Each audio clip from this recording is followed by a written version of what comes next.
Alright. Here we are once again back live, and I know we aren't the most people at the moment, but let me already give you an overview of the situation. You can see a couple things. Number one, we're level 50. What the hell is going on? Number two, we have a million gems.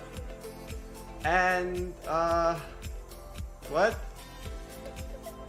Yep, it is indeed missing an O. Thank you very much. That's like a 2-second fix. So, alright. We're level 50. We have a million gems. And we're sitting on a couple summons. Right? Alright. Let me actually shut myself up on YouTube. Perfect. There we go. Just a couple summons, right? So, yeah. Here we are on live test server approved account. So it is almost the same as test server. I obviously would have wished us to be able to join the global server with like global leaderboards and stuff. That's not quite possible, and there's slight limitations. Like for example, we only have 222 out of 222 heroes. Like you are going to notice, we do not have a Malvira here. And that is because this account is exactly equivalent to global. So everything that is on global, we also have access to here. So this is a interesting way they found to do this. Like for example, we have our test server account right here, WorGuides test, alright? In the same guild as WorGuides test L as for WorGuides test live, okay? And if we go into guild boss, you can see somehow, I don't know how they did it, I have no idea how they did it, but the max difficulty that we can challenge for guild boss is Nightmare 4. I don't know how they're doing it. It's close to magic. I can't tell you how they're doing it, but they did it. So let me actually fix a little tiny thing here with the camera, because I'm looking a little bit like toast. It's weird. It doesn't look quite proper. Now I'm looking yellow as hell. Whatever, we'll fix that in a bit. The important part is we need to grind. I'll show you what I mean in a second. Yeah. Oh, game is active. Why would game be active? Makes no sense.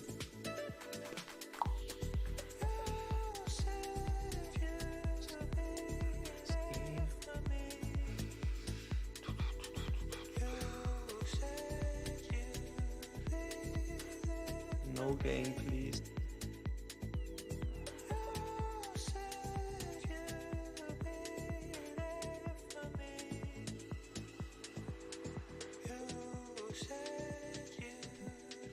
What the hell? How can I, like, I'm setting down the gain and it still gives me gain. This shit is weird as hell. But yeah, this will be an interesting stream as I just put body on a single pull ancient this weekend. Holy! Unlucky. So, now let's talk about preparation, okay? So we all know that there's now new faction trials.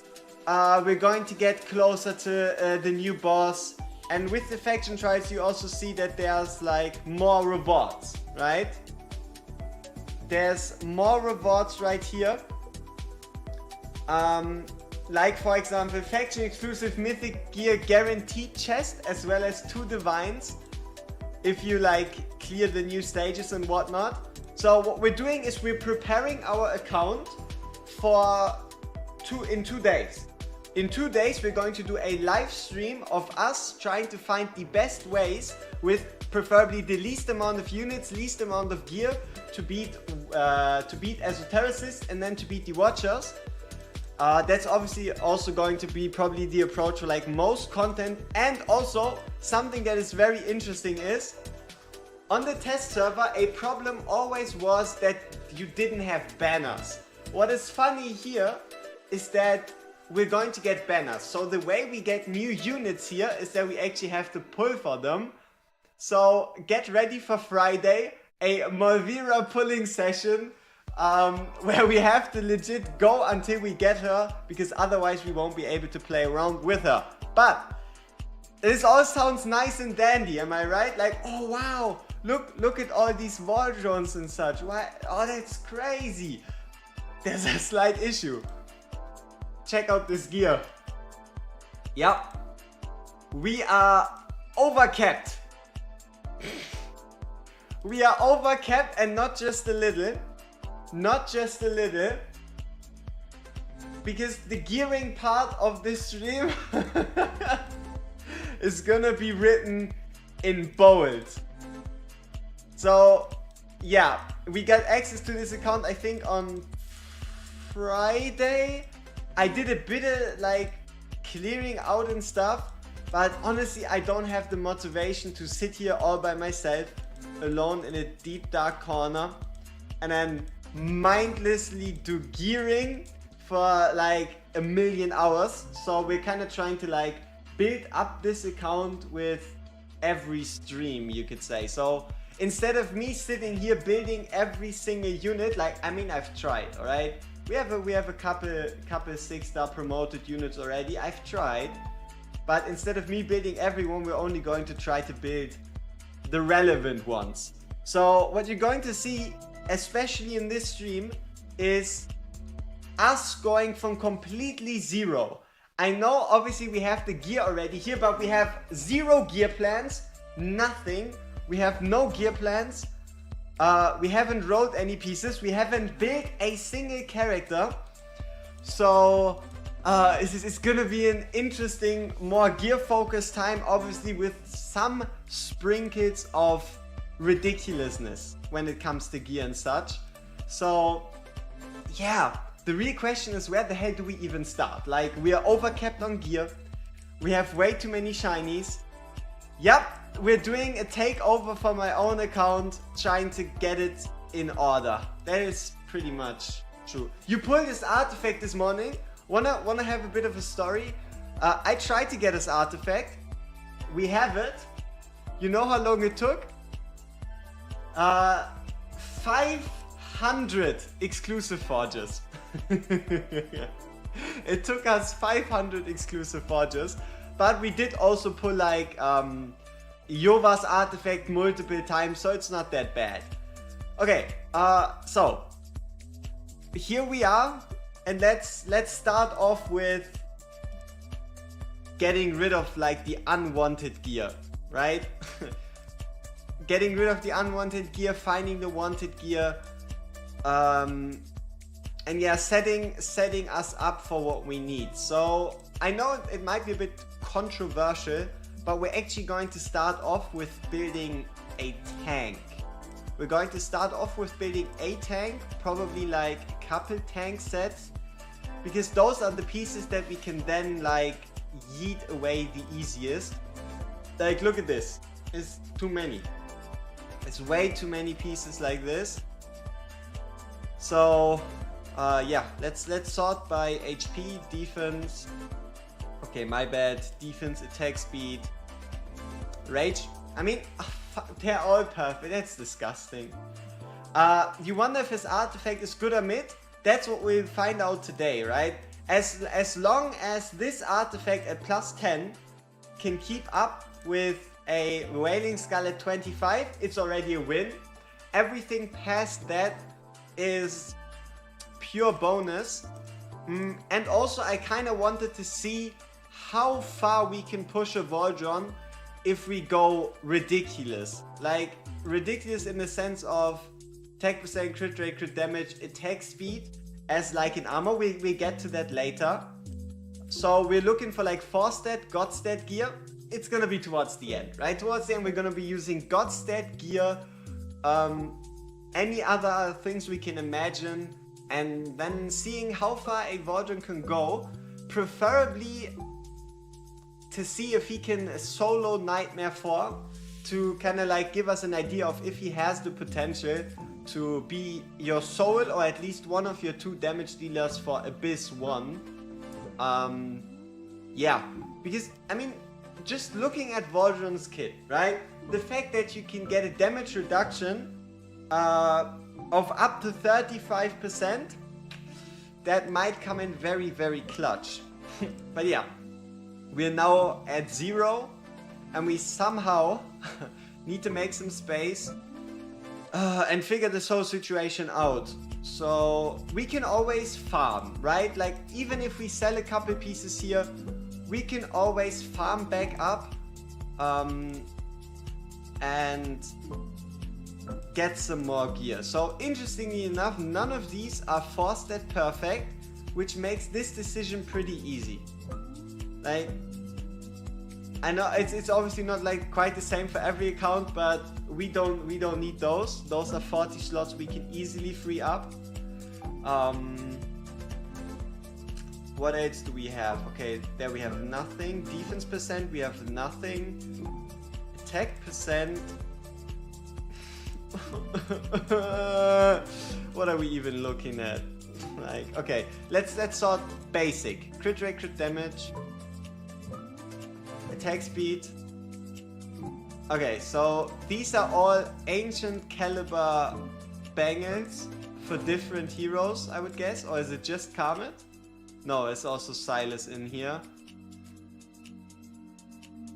But if we take it one step further, we don't have a single piece that's 4-stat perfect. So how about we do the reverse? Okay.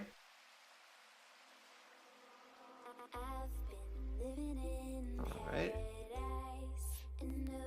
So do we really need Hell's Lament at the moment? I would say no. Like, I don't see us using this set on any character to any effect. So we can probably get rid of all of those for the moment. If we need more, we'll get more. It's just gonna take grinding on my end. What about attack speed? What about attack speed? Another stat that you don't really need unless it's perfect. Nothing. Nothing. Okay. Okay, let's get rid of some attack speed. Let's get rid of some attack speed. No, we should be fine. Okay. Okay, we're now 400 under the limit. Okay. That's progress being made. Okay, attack percent, crit rate, crit damage. We have a couple. What are those? Crit rate, attack speed, attack speed, attack speed, attack speed. Some more attack speed, attack speed.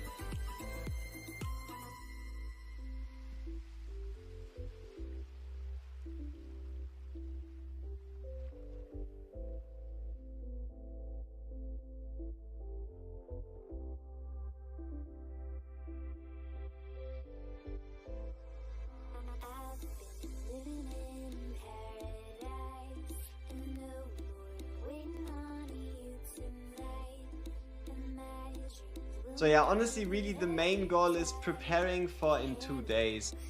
So that we have a good basis to work with to then tackle the new stages.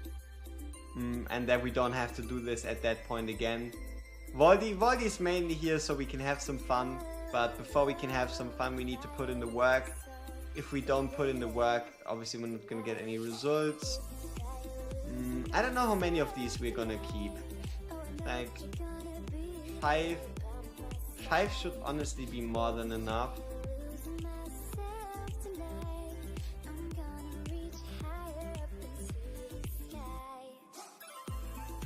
just checking when the Valkyria pieces stop and when, like, I don't know, Yova pieces begin, because we might need those for when we are supposed to test his exclusive gear. Apparently it's all the same. Okay, now what if we remove everything and just take a look at all this gear that we have here? Yeah, okay. Astral Guardian with HP percent, defense percent. Okay, just 3. That's manageable. How about Immortal Warrior? Just 2. Okay, it's weird. Okay, and for Lights, Grace, HP, attack speed, AG? Huh. Not a single one.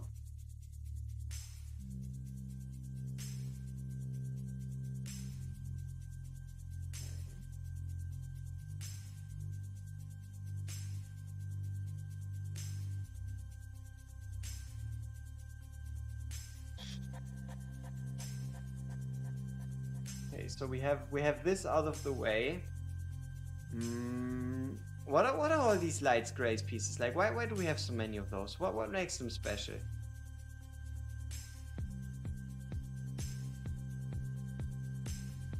I don't know. Honestly, I don't know. Also, recommendation settings. These are my current recommendation settings, I believe. Like my current endgame version. We're probably gonna update that one with a couple extra rules. And then I think I probably just turn it into like a video. So yeah. Okay, how many pieces can we get rid of? 686. Okay. We kept like the most basic stuff. Now we need to sort through this and figure out what we want, what we need to keep. So this would be 100 pieces of Cataclysm. Probably an exclusive. We're not going to use Cataclysm today. This would be tank gear. This could be nice. We might need a couple of those. So we can skip these Cataclysm pieces right here, even though they're nice and shiny. Now this is interesting. I have never really seen a whole lot of Ancients of this set. Now these interest me. Like, these interest me. Makes me wonder what these pieces entail. Like, I mean, they're Ancients and they're the big boy set. Has to be something nice, doesn't it? So we have that's a lot of weapons, man. But where's my normal gear? I think I saw it somewhere. We had a whole bunch of like Soulbound Arcana and stuff. I think what they did was they also partly transported over the gear that we already had on the test server. Is this from farming? You could say so, but not really. So here's more normal gear. Yeah, so let's pick up the normal gear.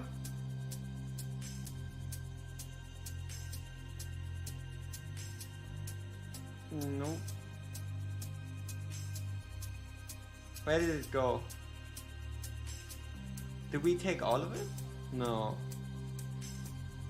So this is weapons, more. Am I blind? No. Huh? What the hell? Hello? Where did, no. There we go. Okay, perfect. Okay. And this is two weapons, nice. Okay, I think we can leave that for another day where we need to figure the rest out. We do take the chess pieces here though. Okay. How high are we on gear now? Still below 16? Okay, just 1100. Okay. So the situation for those of you that just came in on this account is a bit special. So we've been begging for months to get the opportunity to kind of showcase test server footage live. This isn't quite the test server, there's a slight difference. It's everything the test server is. We just don't have the stuff that's not on global, right? It's a bit weird to say, but we have pretty much the infinite resources. We have the ability to live stream it for you, so we can do a million tests, everything else in between, upside down. How does everything work? Defense down, defense increase, damage reduction. It's all going to come later down the line, but we need to prepare it, right? So we've basically been given a 24-hour work assignment to get this account going. All in preparation to take on the faction trials. Sandbox version of global. Basically, that defines it quite well, I would say. So, okay, here we are. Now we just need to figure out how much we got and what we need to keep and what we need to throw away. So did we already get like any super disgusting pieces? Not a single one. So we don't have a single perfect 4-stat god roll piece out of all these pieces we've collected. Interesting. Huh, that's surprising. Like, I would have thought out of all of these, if you were to look at all of these wicked vengeance, I would have thought like some of the... Oh no, what is this? What is this? Satram, what are you doing? I mean, how is it even a thumbs up? This doesn't make any sense. Like, there shouldn't be... What is this ruling? Where does this come from? HP, rage region, crit rate, crit damage, attack speed? Oh, for defense-based DPSs. Honestly, valid rule. I think we're gonna delete it for this one. So it's called Rule 19. Alright. Let's get rid of Rule 19. 2-piece sets. Attack speed, HP defense, alright. Attack, crit rate, crit damage, attack speed, HP percent. Defense percent. Okay, 16 and 17 have to go too. 16 and 17. Delete.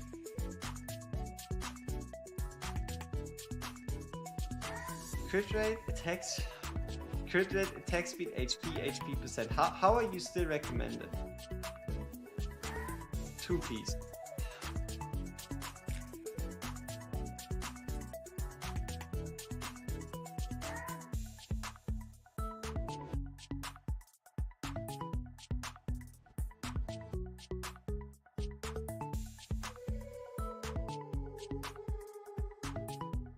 Does it have healing effect?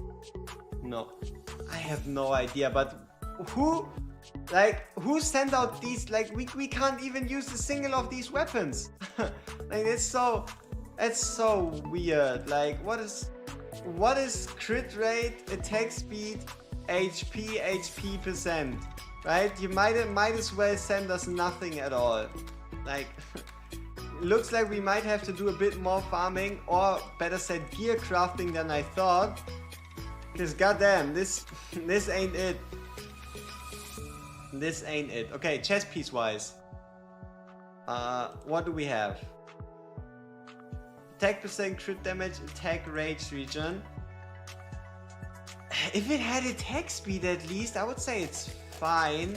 But honestly, like this, we can probably get rid of it again. Like, this is not what we're looking for.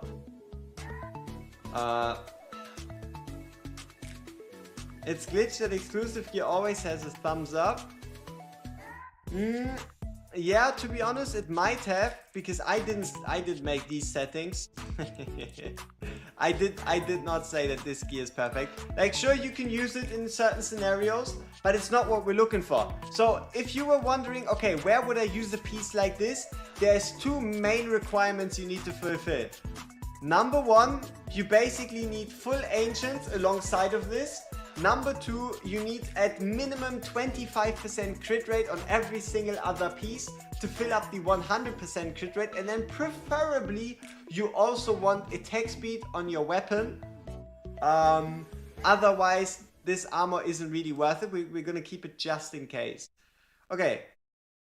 So now we have at least some Soulbound Arcana, some Ageless Wrath.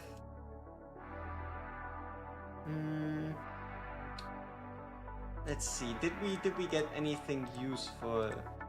No. I honestly, we're not gonna use this set at all, so we can probably just delete all of these. Is this test server? Similar but different. Similar but different. Oh, what did Testidius do? I guess he's working on a Melvira video. Interesting. You haven't seen anything, right? We don't know what he's doing. Psst, psst. Okay. So that was disappointing when it comes to like the level of gear that we got. Maybe there's like more hidden mail. I don't know. But it looks like we have to do a lot of like farming / fishing for good pieces ourselves. It's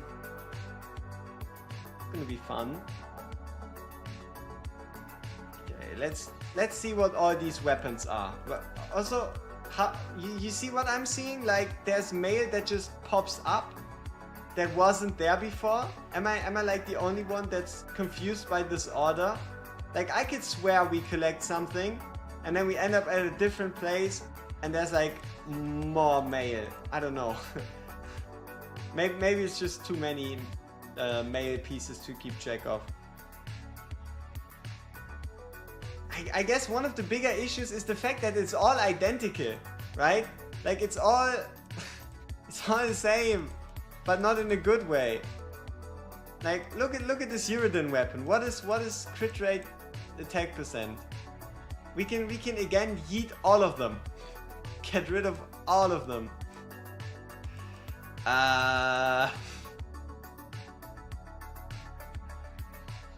Okay, so what do we have now? Now that we got rid of everything else, I don't think we have a single overpowered piece. Like, this can't be it, right? We don't have a single. Let's search for something ridiculous, all right? So, okay, we do have one bangle, one amulet, and one a couple bangle, a couple amulets, couple rings. Let's see. Is the same true for Rage Region? Okay, Rage Region we have a bit more. How about the opposite with attack? We can work with those. Yeah, sure. If we ascend a bit, kind of missing there. How about attack flat? Yeah, okay, nice. Nothing interesting. Whew. Okay,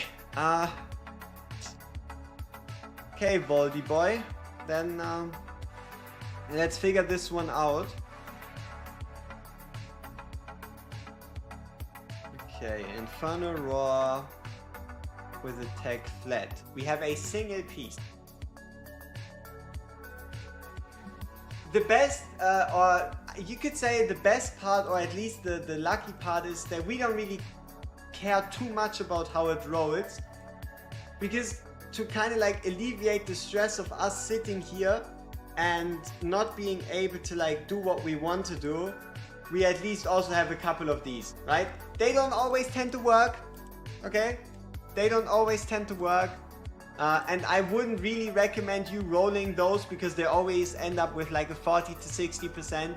You should only really use those on stuff where it's like a 3% roll or something.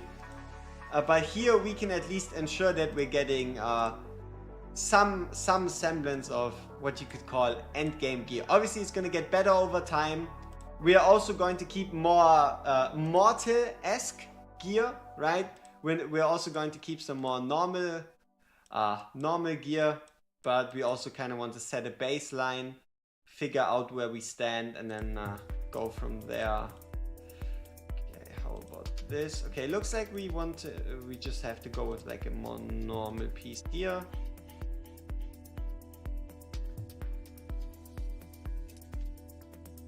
Okay.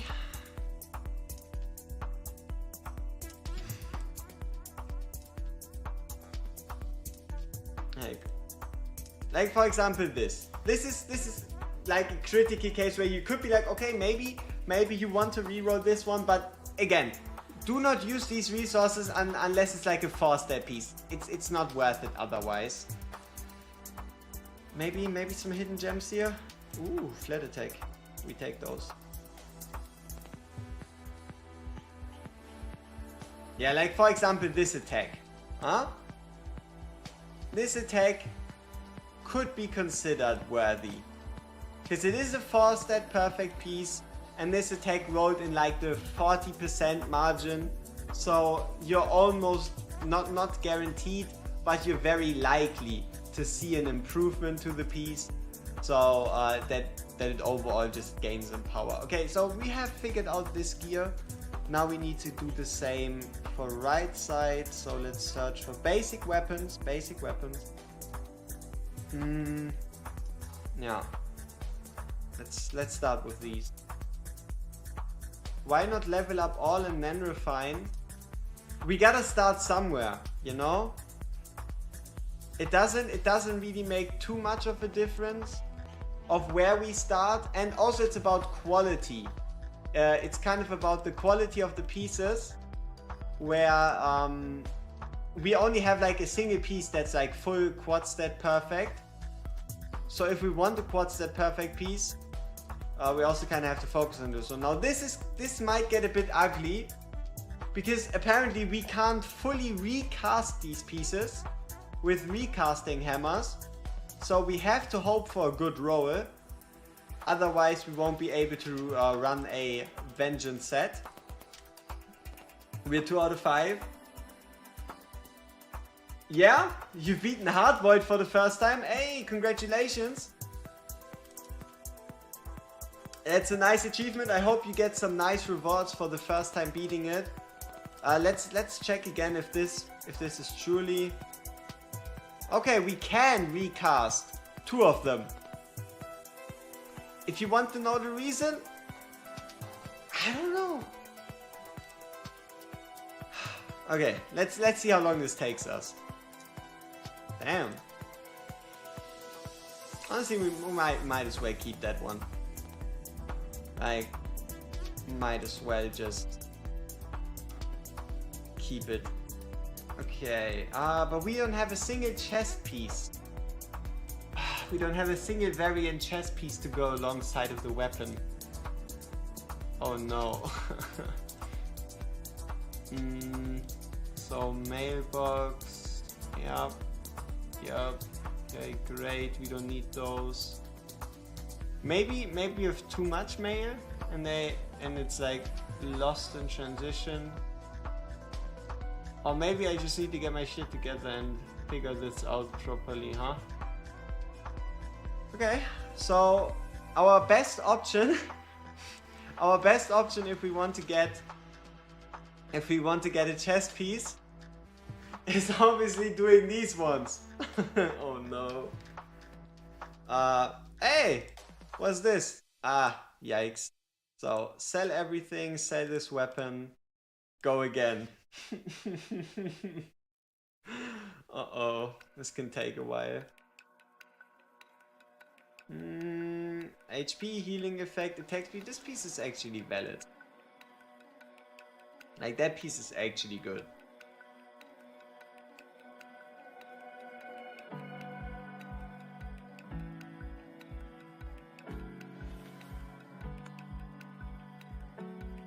Nope. That is still attack percent crit rate.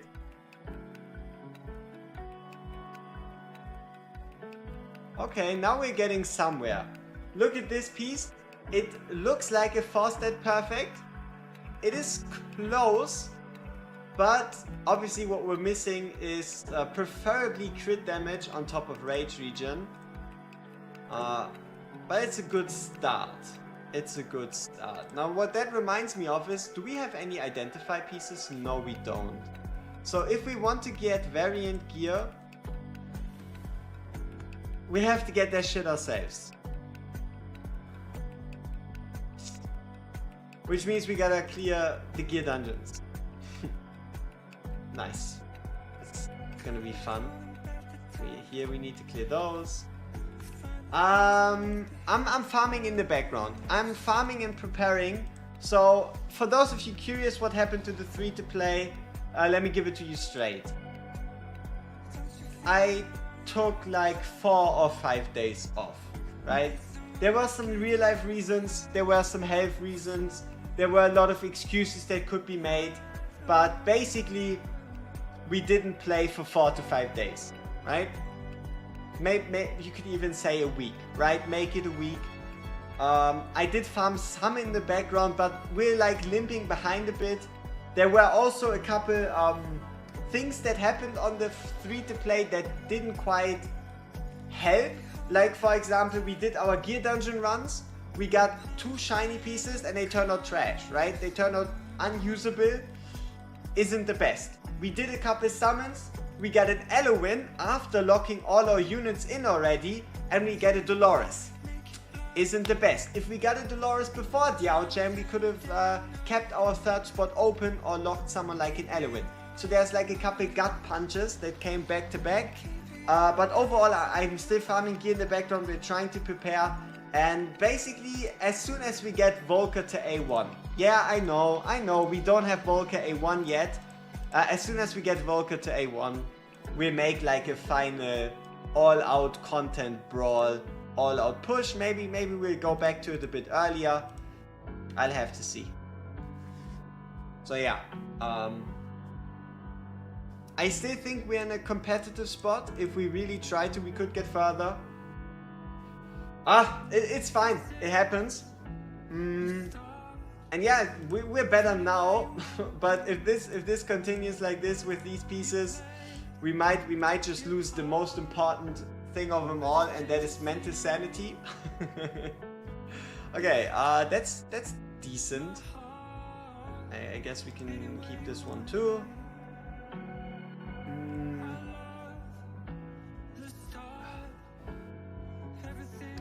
One of the good parts here though is, for the purpose of having the ability to test stuff, we can also request stuff from the developers to be sent.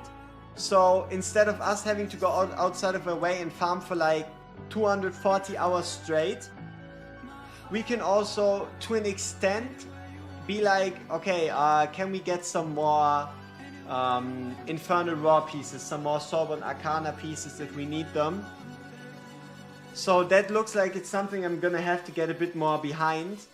So yeah, we need to figure out what we need to set this up.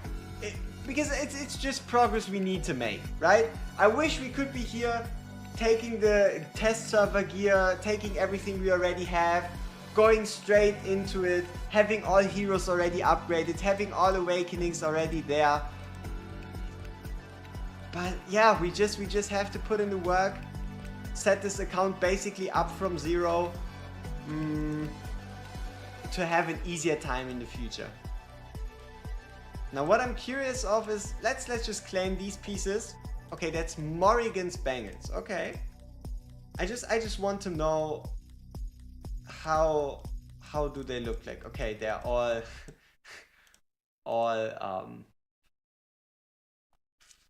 yeah. Okay, Cataclysm. Yeah, look at this. It's every single piece is just crit rate, crit damage. So it's 50 pieces, which is a nice effort, but we can't use a single one of them. So, okay, nice. We're still looking for a chess piece. Let's make this a bit more interactive, okay? How? Let's start a poll for those of you that are here. How long do you think it takes us to craft a usable chess piece? Usable chess piece would be defined as ancient, not ancient, but a Wicked Vengeance breastplate with at minimum attack percent, crit rate, crit damage. Minimum attack percent, crit rate, crit damage. That's the baseline we're looking for. So how many forges for an attack percent, crit rate, crit damage, Wicked Vengeance? Wicked Vengeance chest piece. 3% DMG.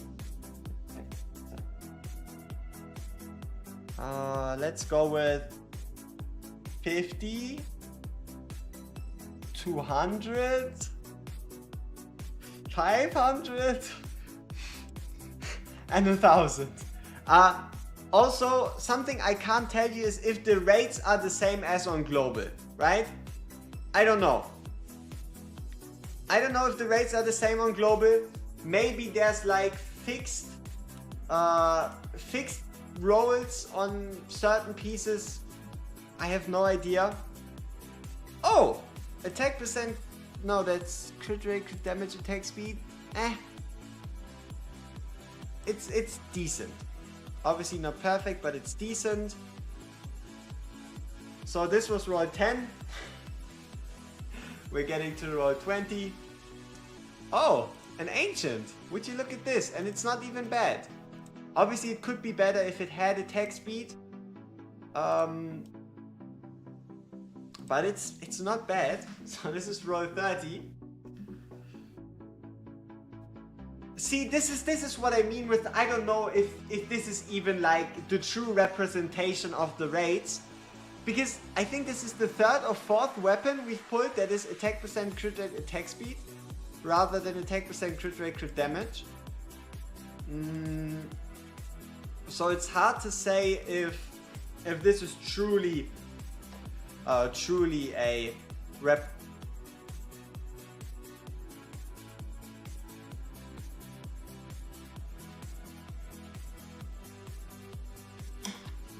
Hex exclusive gear. This is one of those things that I kinda try to forget about. Because look at how nasty this piece is. We already all know how strong Hex is. And then, boom, you're kind of looking at even more penetration. Just because, right? If you want to take your Hex to the next level, make sure to find yourself an exclusive piece, and he's gonna be doing better. Okay, I think this was 50. I haven't yet found a useful chess piece. I also hope we're not skipping out on them. I'm pretty sure my filter should be covering us in the case of us actually finding a chess piece like this. Okay, what's this? Again, crit rate, no crit damage. And then this weird thing right here. But I would say at least from like the amount of exclusives we're getting, we're looking pretty good.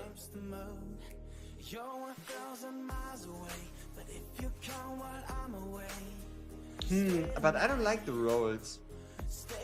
They're not going in our favor. What about Callista's exclusive? Increases trigger chance of knockback damage. But again, where's crit damage? How hard can it be?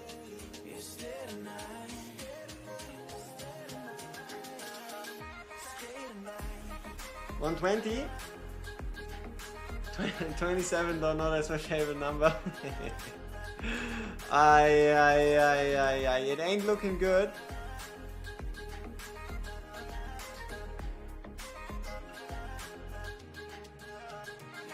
Okay, this is a really good chess piece. If you're thinking tank chess piece, it's not getting much better than this. Yes, it could be defense flat, but overall you have HP percent, you have defense percent, you are getting extra rage because your tank is attacking more often and naturally getting more rage through the rage regen stat. I think this is about as good as you're gonna get if you're looking for tank gear. But we're not looking for tank gear.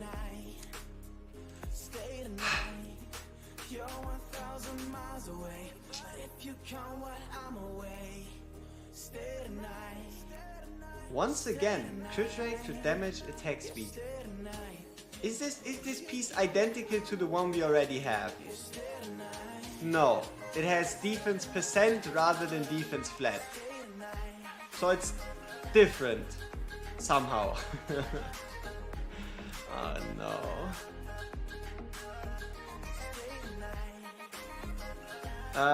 40 Ancients and Reset Lord Pity again with A1 Layer and A2 Lugaru also pull 2 times 8 to Element Water Weekend. That is some nasty quality in your pulls. Okay, quick math. If 200 is a 10 pull, if 2000 is 100 pulls, then 54,000 should be 300 pulls, right? Yeah, I don't know. I also, it's a bit of a conspiracy theory, but I feel like when the forge was broken, right? When the forge gave you like worse pieces, there was a higher chance to get 4-stat pieces. So what I'm talking about is like a weapon that basically breaks all rules and conventions. So a weapon that has attack percent, crit rate, crit damage, and attack speed would be one of those examples of pieces that prior to tier 3 or forged gear weren't even possible. Like the thought of having these 4 stats on the same piece, it didn't exist, right? It didn't exist pre-forge. But what is going on? We're not even looking for anything too crazy. We're looking for a chest piece with attack percent, crit rate, crit damage. Am I asking for the world here?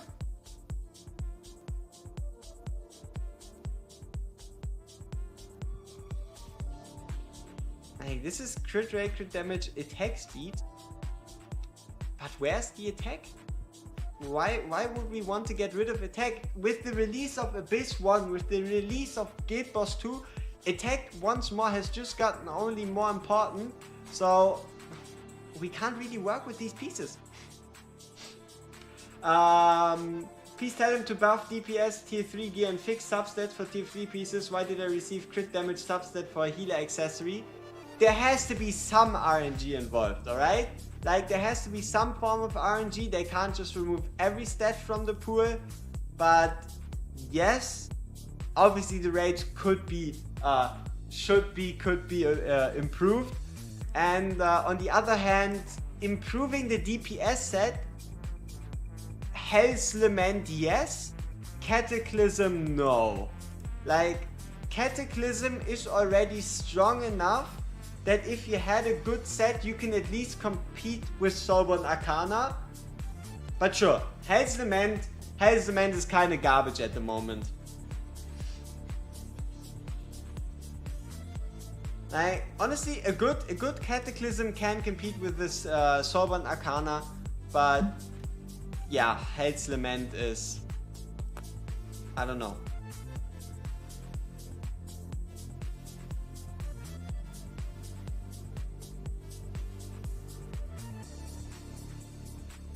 Wait, Unguardian is lying about his pulse? Do you have proof? That is some very serious,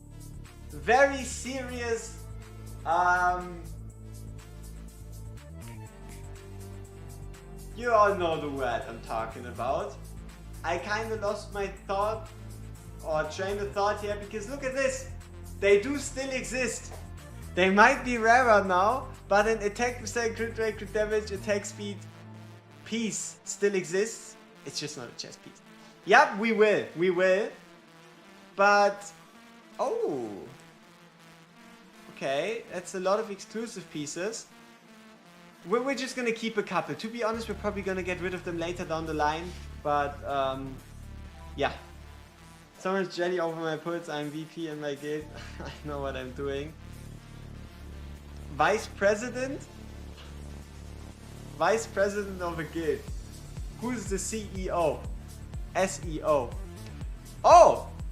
Look at this! It's an unknown surprise. Wow!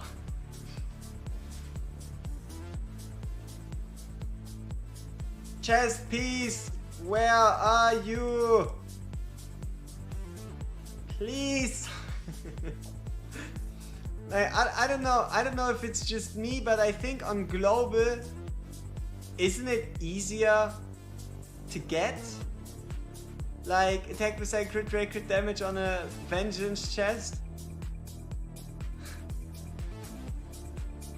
I don't know. I feel like this is not the way it's supposed to be. Finally! We found one! Woo! We found one, and we found a perfect weapon, and we found a perfect chess piece. Interesting. So, it only took us... If 2000 is 100... Okay, it only took us like 498 pulls. Or, yeah, yeah, right. 498? Okay. Identify!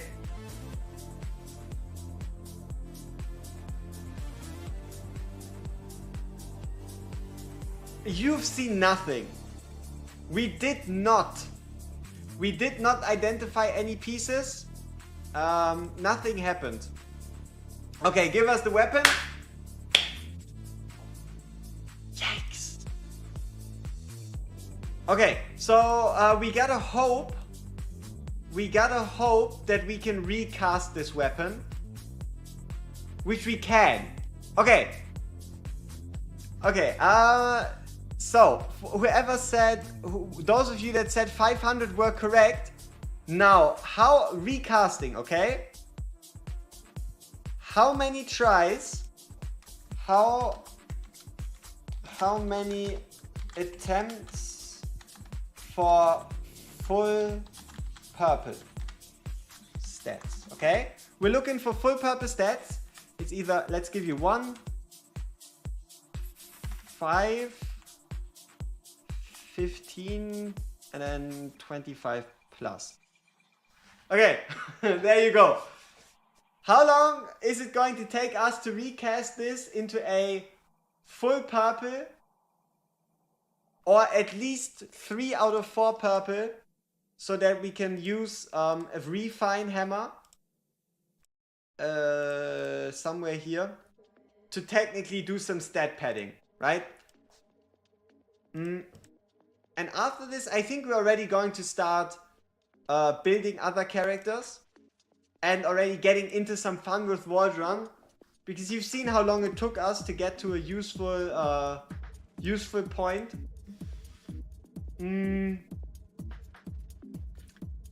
Okay, first hammer.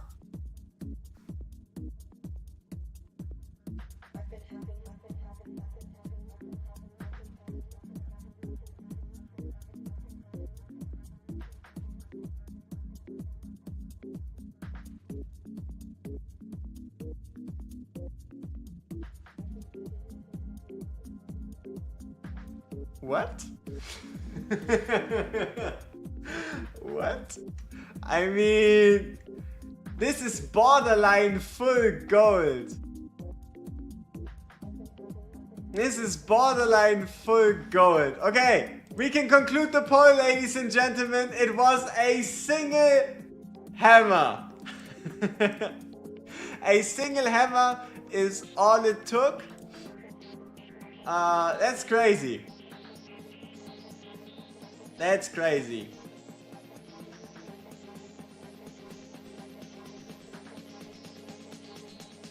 What is also crazy is the fact that this crit damage rolled so bad. But luckily enough, we can fix it. Let's make it gold? Nah, what's the point? That's just like, at some point you're just like doing too much. Okay. Crit damage, attack, crit damage, which means we preferably want another attack with crit rate, crit damage, attack speed, and attack flat to swap out for, yeah, this one is good.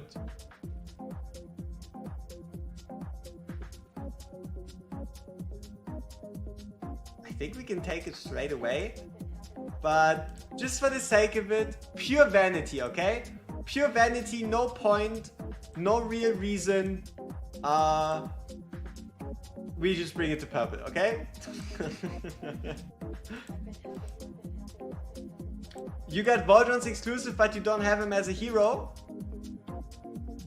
You'll get him someday, I believe. I believe you're gonna get him someday, and it's gonna be fun at that time. Okay, so we build a decently ridiculous Valderon. It could be even more ridiculous if we had a perfect God stat chest piece to go alongside our God stat weapon. That's something we'll do later, okay? We still have to like kind of get into this account, get stuff figured out. But yeah, I think it's time we have some fun. I have a couple notes that I want to make that we need to like get this account up to speed. There's a couple things we have to request, a couple things we need. Like for example, we're gonna run out of hero upgrade materials eventually. Like, look at this. If we were to upgrade Thelen, yes, we have like 48,000 skill dust, but this skill dust just, it doesn't last eternally. Same goes for soul stones. I know 1,000 looks like a lot, but trust me, we have like, what, 100 different legendaries? We need every one of those legendaries at A0, A1, A3, A5. So that's like 9 soul stones per legendary. So these are gonna get close, but this is the real troublemaker. Legendary skill crystals. We would have to pay 10 legendary skill crystals per legendary. So at least at the moment we can only max 50 legendaries and then we're already done for. And look at this, it is still way too much that we need to upgrade. So 50 is not gonna be enough. Paytas A1 or Ingrid A3? If your Ingrid's already A2, I mean it's hard to say. Honestly, both are overpowered as hell. Kratos is A1 with the basic attack equals rage restoration is nasty. Oh, let me actually fix the screen size again. I'm sorry for that. Don't know how I butchered that one. And for Ingrid, do we upgrade her yet? No. Ingrid's A3 is obviously also pretty good. Like, preferably you want both. Preferably you want both. 17k BP hex is okay, right? It depends. I mean, 17k BP hex sounds like a 4-star hex that has like purple gear? I don't know. Or are you talking about attack? But okay, let's actually get to testing, right? We had our fun. We've prepared a DPS set. Luckily enough, at least for today, the plan is 17k attack. Oh, it depends on what kind of content you want to attack. If you want to get the highest score in Nightmare 4, a 12k attack hex is already more than enough. It really depends on what kind of content you want to face. And if you want to get the highest score with the hex in Guild Boss 2, then 17k might very well not be enough. Honestly, probably do Ingrid.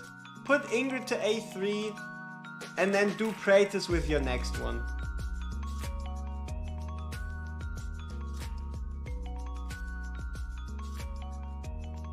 So the whole point is to see is Valderon's artifact actually worth it? And for that we need to set a baseline. We need to set a baseline, and the way we do this is by picking a Diao. Here we go.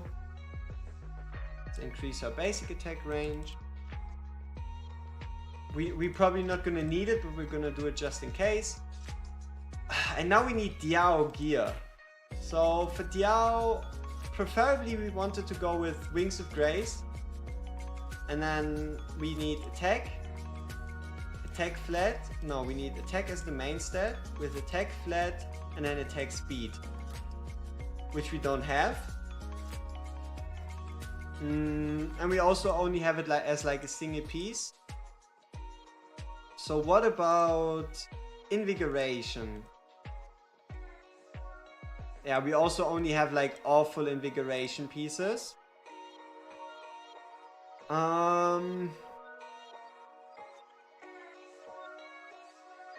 What about salvation? Asclepius, huh? Yeah, okay, we can't use any of those. Which hero you like more? Use it on them? Yeah. So, yeah, it's probably better to just go Ingrid A3 first and then Praetus A1 after. Okay, let's see what we're getting with this one.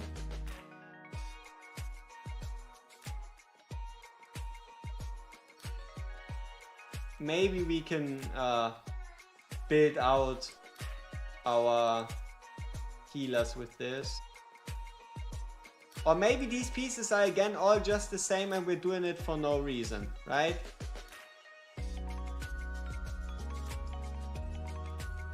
Maybe it's again all just the same. Okay.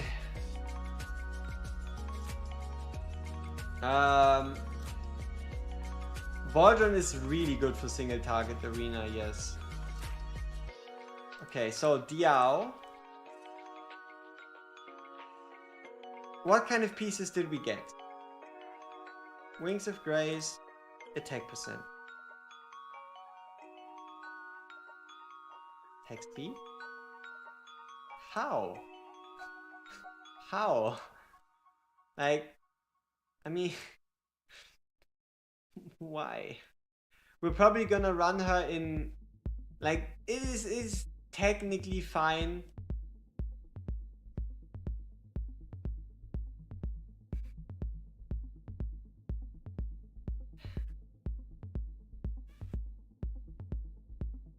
Let's keep like 3 and get rid of the rest. Damn it. Okay. So we have nothing. At least nothing at the moment. What about attack speed?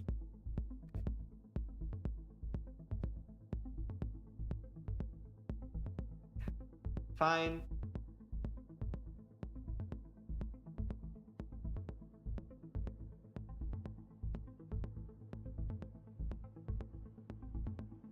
She needs attack speed? Yes, I mean, if we wanted to use her in a healing stance, right? If we wanted to use her in a healing stance, we would be fine. We would be not fine, right? But I guess like this, we really want to just use her for damage boosting at the moment, so I guess like this is fine too, huh?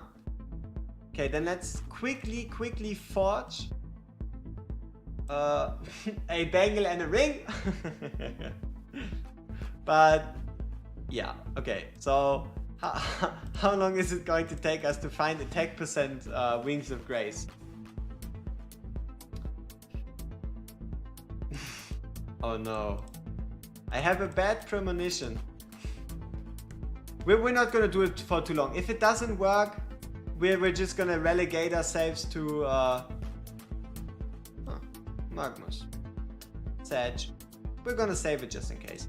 We're also just gonna step down and use like a non-full set if we need to. We're gonna do a couple attempts though. because if we really want to see like what Valderon's potential is, we also have to put at least in some amount of effort into it.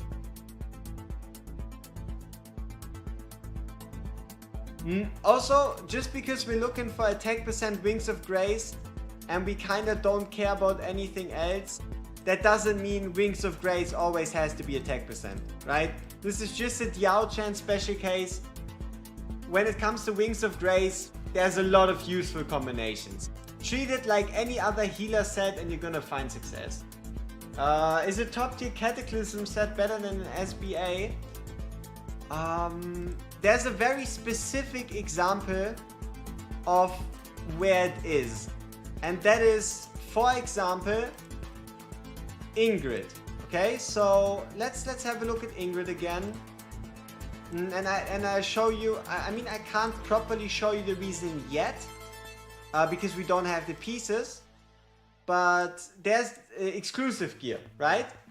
So Cataclysm exclusive gear does exist, and on the Watcher faction, it boosts damage by 8%. 8%, keep that number in mind. And if we then take a look at, let's see, do we have a single Cataclysm piece at the moment? Yes, we do. So it boosts it by 8%, and upon landing, a crit hit with basic attack increases hero's damage by 9% for 5 seconds. So 9 times 5, we will be looking at 45%. Add on top of that an additional 8% from the set effect, and all of a sudden you're looking at 53% damage bonus rather than the Sorbonne's Arcana's 50%. So yes, the difference isn't amazing, but there is a difference, and it can compete and or also be better if you have the proper gear.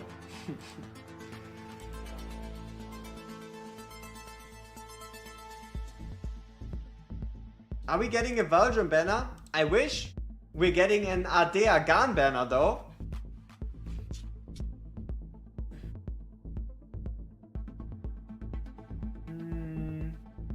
I think we were forging, right? Forge. Please. Attack percent main stat. Come on. Nope. Ooh. We can keep this one for Magmus just for the future. Is Garn good? Garn is the best tank in the entire game, period. I think that's pretty much the way you can describe Garn. So yeah, if you're looking for the strongest tank in the entire game, that's Garn.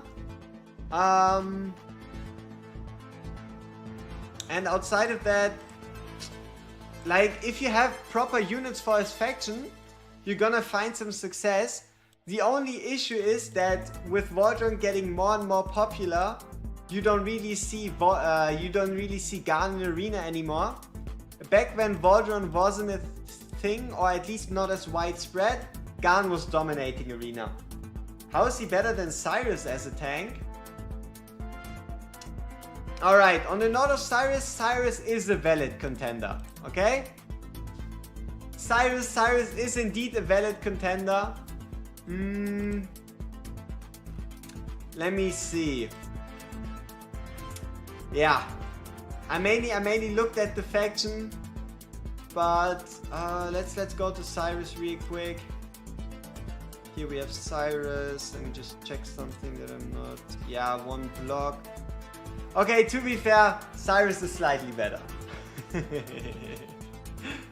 Okay, then we make him the second best tank in the entire game, alright? If you want me to list the reasons, I can do so. But, yeah. What makes Garn so great is he has so many ways to scale defense. He can increase his block by 3, bringing him up to 8 block. No, 7. Yeah, again, 7 block with an artifact, 8 with a buff from someone like an Isolde. Kinda the same way a Malvira does. He then also gains 50% damage reduction. Also the effect duration, 15 seconds, is ridiculous. And then right here, this one's kind of crazy. when his HP drops below 30%, and then if the hero takes damage below 25%, every single instance of damage he takes is reduced to 10. He's chunky. You didn't miss anything yet because we weren't even able to start. We weren't even able to properly start because we're missing an bangle and a ring. You just saw the attack percent main? We'll rewatch that, okay? We'll rewatch that live and see if I truly did delete an attack percent main while yapping. If I did, that would be truly unfortunate. What makes Cyrus a good tank? So Cyrus can summon blockers that block for him and also blockers that share damage with him. And also he deals damage, but just his skeletons. His skeletons are so nasty. Wait, it had no crit rate, yeah, but I'm not looking for crit rate pieces. Okay, let's watch it back, okay? Let's check out the forges. Maybe you're onto something. Maybe you caught me deleting a piece, but I feel like I paid enough attention.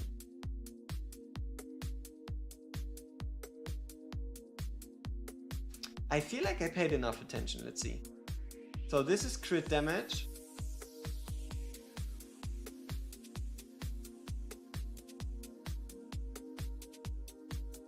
Yeah, this is crit damage. Here's Garn Cyrus. This is healing effect. This is defense.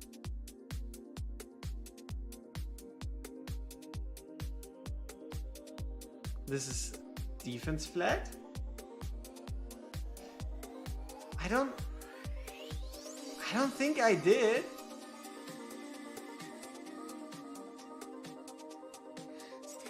Like, this is crit, attack flat. I mean, prove it. Go back in time. Tell me how far I need to go back in time and rewatch it. But for now, I would say I'm innocent. I'm innocent until proven guilty. Give me the timestamp. Tell me how much further I need to go back.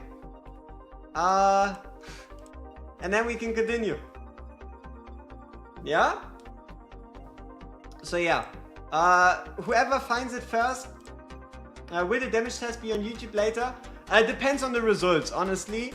I'm gonna keep the stream up, right? I'm gonna keep the stream up. There's no reason to delete it, but it depends on what we take away from this. You weren't sure why? I mean, we can take a quick peek at Cyrus. Like, why not? Cyrus is a nice unit. He's a bit harder to understand. So why don't we do a little bit of Cyrus? So let's quickly get him to 6. You got a soccer match to watch? Oh no! Why do you? I need to watch too. No, no. Hold up. Champions League, am I right? Shit. Champions League. Let's see. How long do I have? Okay, it's Barca versus Benfica. I can skip on that. So we have 2 hours and 15 minutes. I need to watch the Liverpool game and I need to watch the Leverkusen game. I need to watch the two. I need to watch those two. I can live with missing out on the Barcelona game, depending on the scoreline. All right, if it's like halftime and it's like 1-1, 1-0, if it goes to like penalties and shit, that's maybe when I want to watch. But I don't really care too much about that one. Will a chaotic team work for the new incoming guild boss? See, that's still something we need to figure out together, or at least I need to figure out alone, because I can't share it with you yet. And that is how much damage, and can we find a perfect timing? So one of the advantages of that being like so much damage is that they're all going to be low health, right? And if they're all low health, they're gonna be doing high damage. But something that already comes to mind instantly is, where would the magic damage be coming from? If you take a look at this roster, who is supposed to do the magic damage?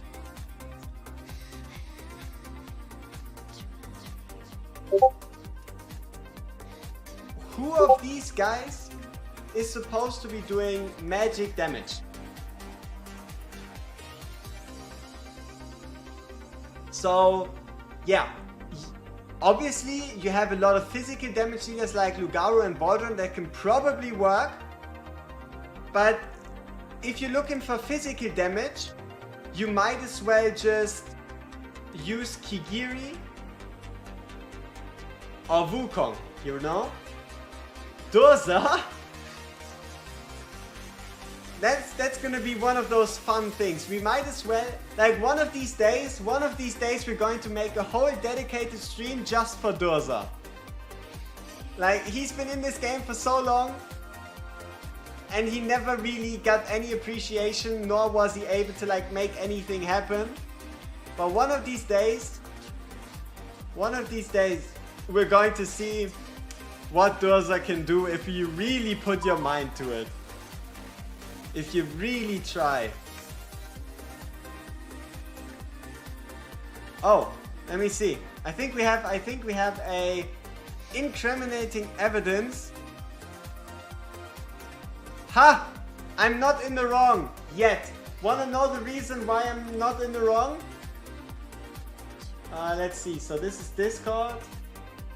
Yeah, this is the screenshot that's supposed to prove us having failed. Like, I know it looks bad. This looks like a bangle that is Wings of Grace.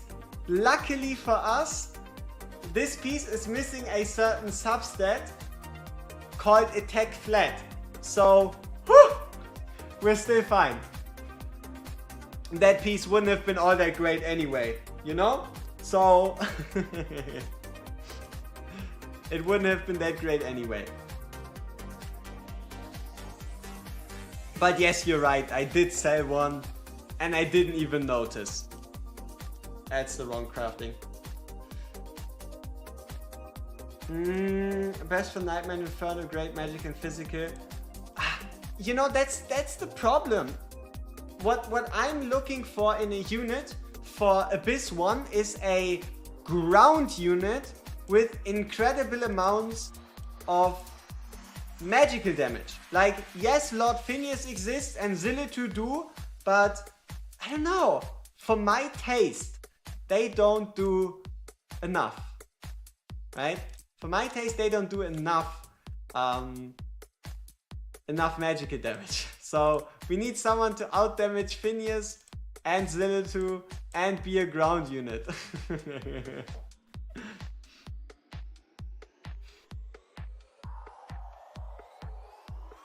But also, it's not a problem to like not have magic damage dealers, because you can always just use a second faction.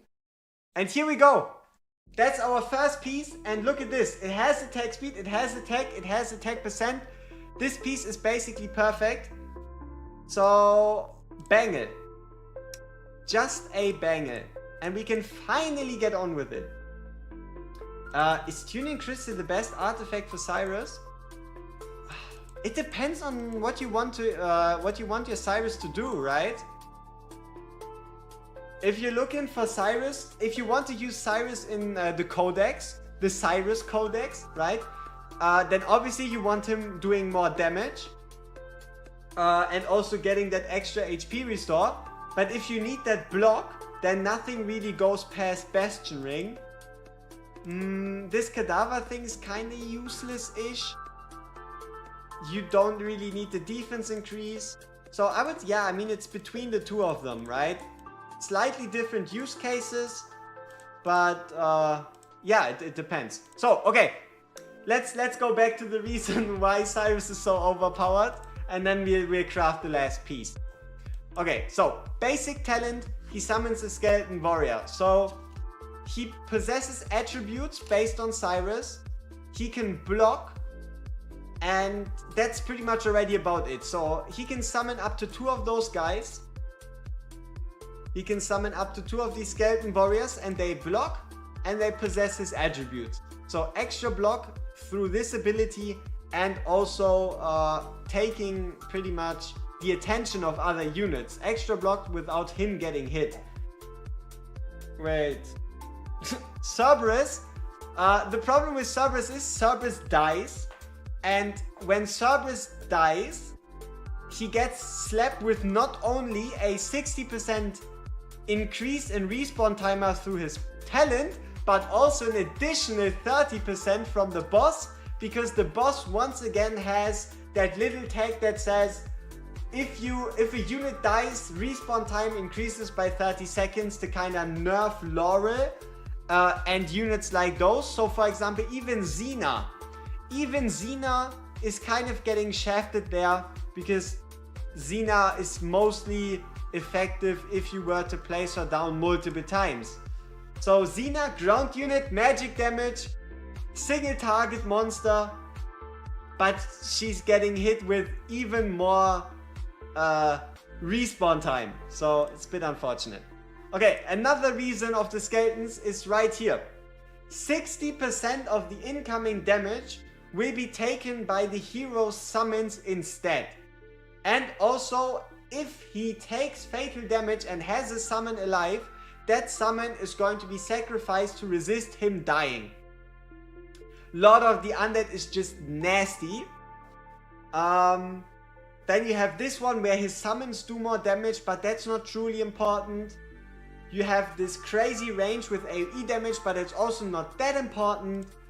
What you then have is the ultimate, where he summons a skeleton fighter. Now, a skeleton fighter is different to a skeleton warrior.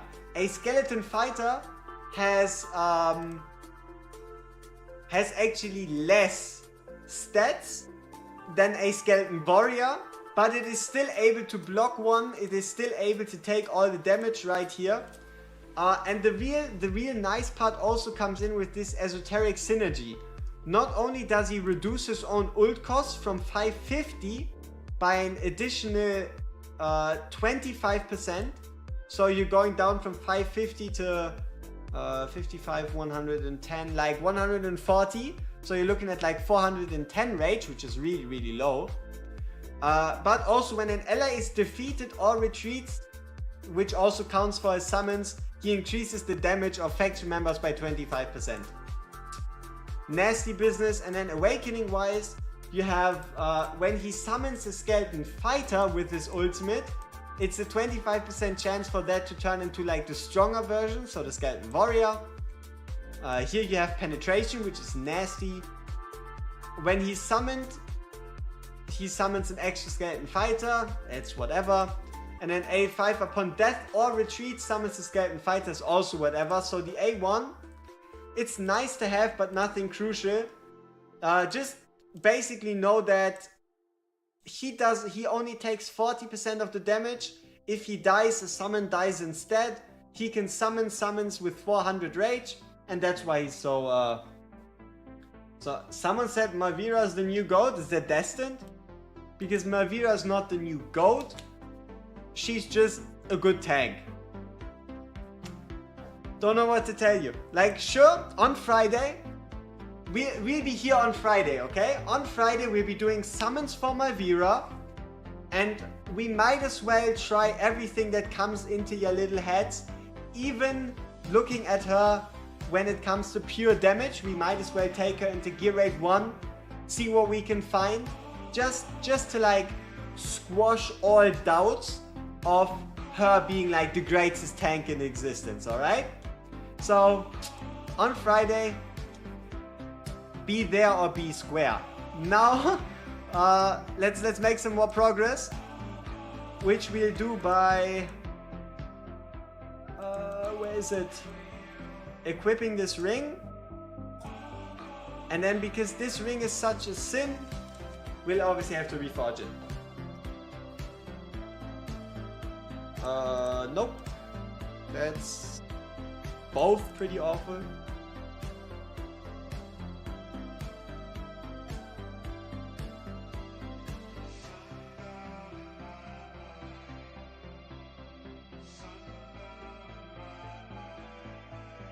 Okay, we can live with 45 attack speed. Oh, also something I'm curious about. What were to happen if we refine attack speed? Now this might be a bit risky, but I always wondered what happens if you refine attack speed. So we refine it to 34, okay? What happens if we then recast this? Okay, obviously it didn't refine because it was lower. But what were to happen if we get a stat there, we refine it, and then we recast it? Or like we refine it and then we recast it. Makes me wonder what the outcome would be. Would it then like reduce the stat, or is it like lock? Probably reduce the stat. Oh yeah, I heard raid fusions are insane. I never really got into raid, but apparently raid fusions are pretty ridiculously hard to do. Honestly, this is fine. It's almost purple. We just need a banger.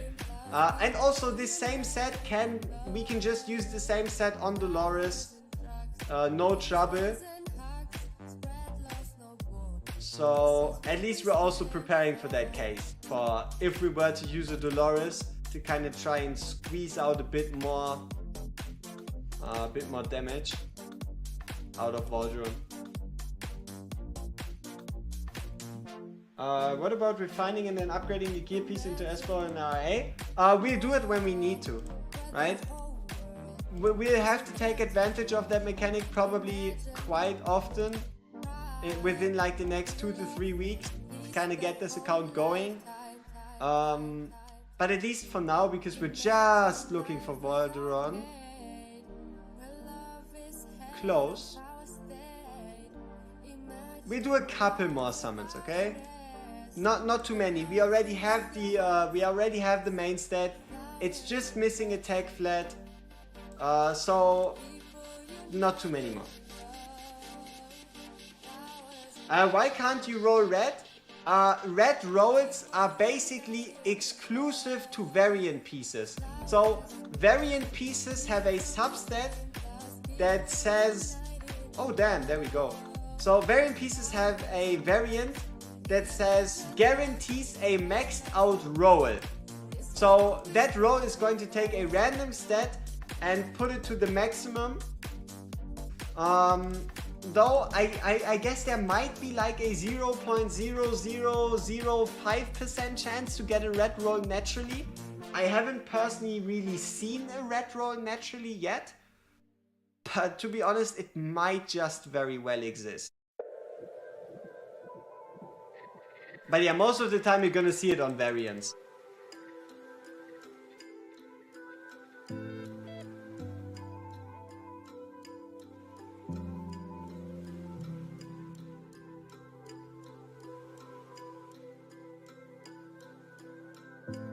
Okay, what else do we need to bring to truly show off Valderon? What do we need to bring to truly show off Valderon? Probably a Volker. I think we want to build a Volker too, so that Valderon can keep himself alive with just the self-healing.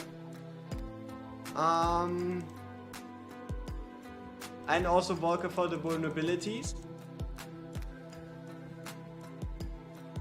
Okay, let's see. So, if we wanted to make the most out of just Valderon, we would bring Valderon, Volker, Laurel. We still have to build Laurel. It's gonna be quick. Laurel.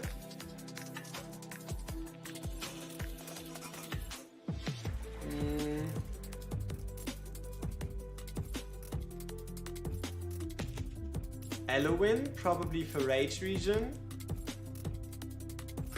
Because we can then place Valderon outside of Elowin's range so that he doesn't get healed.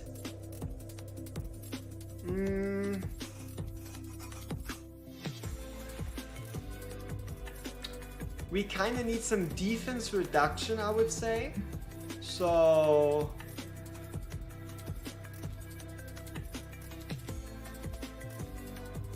we could just bring Torador for funsies.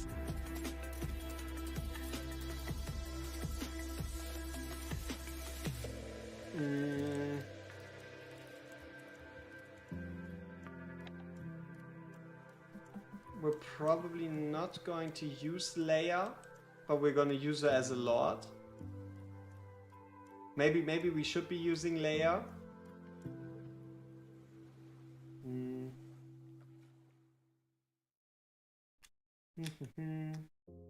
Yeah, but also, at least for now, we don't want to go with like full. We don't want to go with like full ridiculousness when it comes to like supports, because we still want him in like a more realistic scenario. Okay, so this should be easier because we don't really need a whole lot from her, because we don't expect Volker to do damage.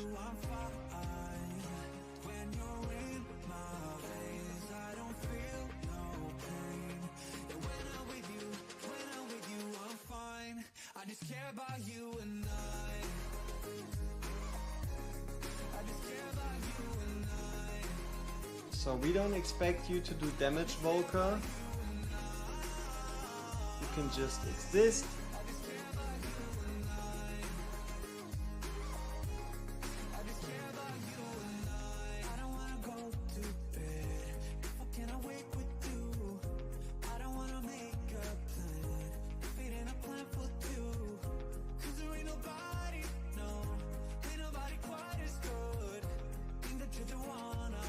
Okay, A1, nice.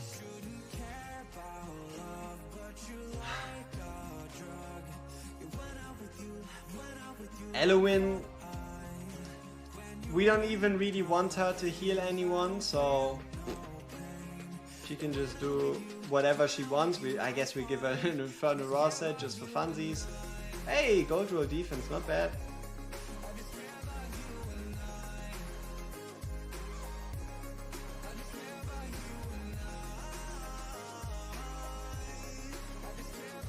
Yeah, we'll step it up to A3 Valderon later. We first kind of need to get a baseline to compare for the exclusive artifact, and then later we bring the exclusive artifact to 25.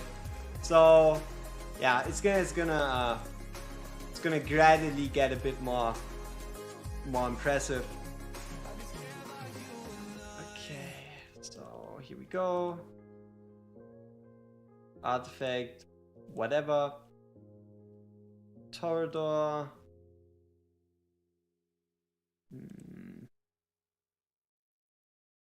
Yes, we might as well give him the same treatment.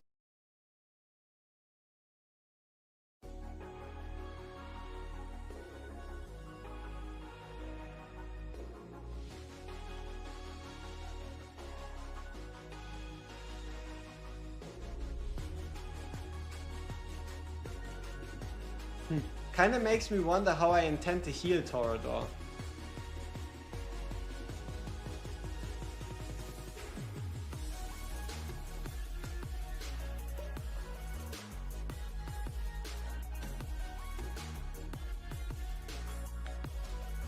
Hey, Sonic was good.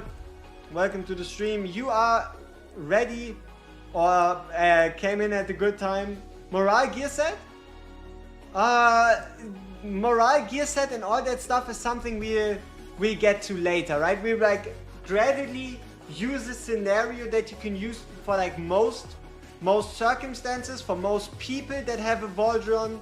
So just imagine him in like a normal team, and then after the normal team we're gonna get like one step further by, for example, introducing a morale set, and then we might increase the awakenings, and then, you know, slowly getting to it, because for now we still want to have like more generally useful results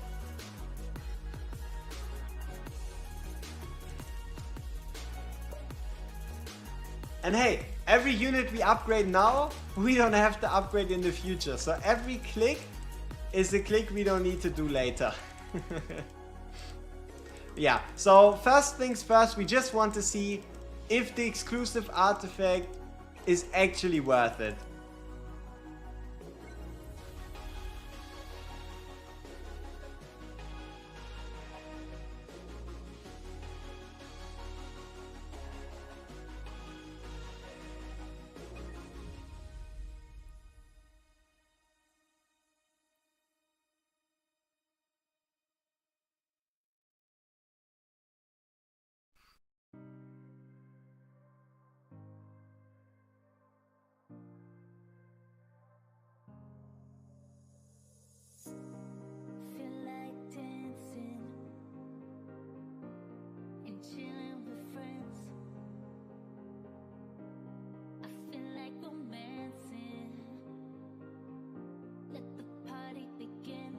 Okay, last unit to upgrade. Just quickly. Nope, here.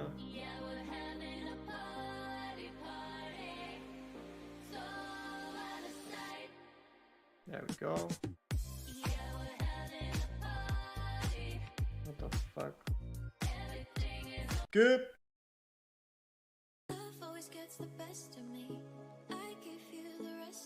Skip.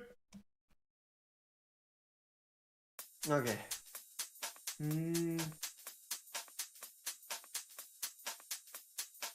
Alright, so far so good.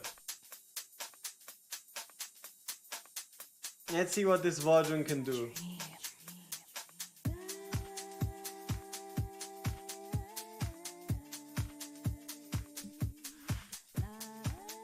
Magda's build guide? Yes, you can watch Magda soloing 121, which is pretty much equivalent to a Magda guide. Are we gonna fight over her? Nah. It was just a joke. Okay, one.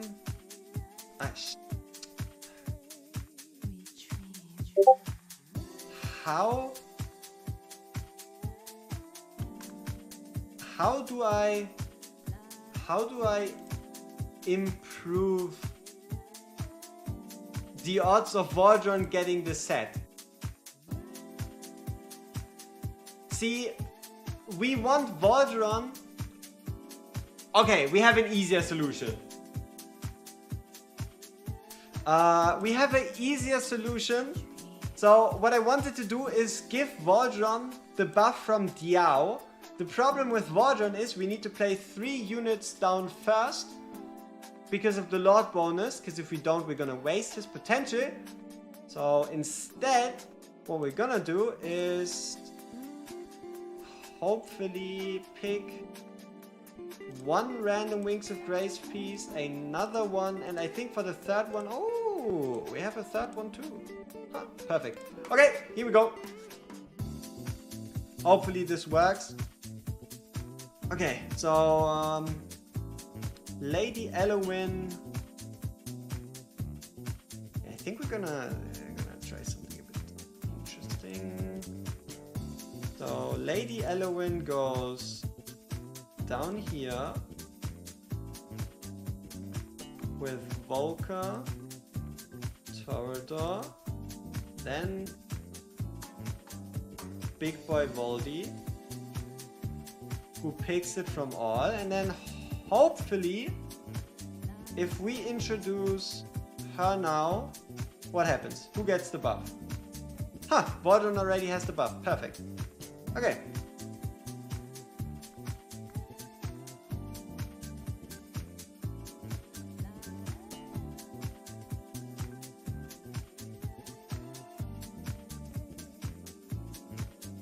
Okay, so for the first time we're just gonna look at auto timings. Kinda see what this fight comes up with, and also if Valderon can actually survive without us having to interfere. If not, we'll have to do more timing. Okay, wait. Valderon, he still has 3 globes, am I right? Because if he loses a globe, that signifies that he died. And if Valderon dies, he's obviously going to lose damage. So first off, just kind of seeing, can Valderon survive just with Volker healing? Or better said, Volker safe healing. And if not, what do we need to do to make him survive? So far he's fine. Hasn't died yet, at least officially.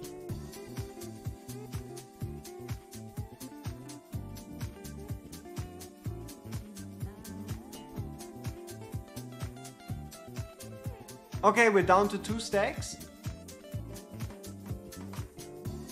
We're down to 2 stacks on Valderon. So he died once.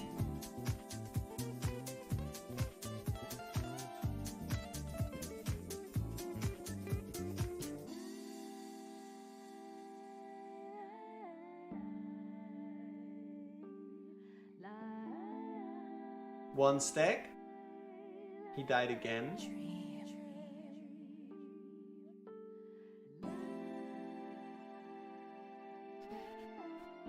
Okay. So it's not this easy. It's not this easy then.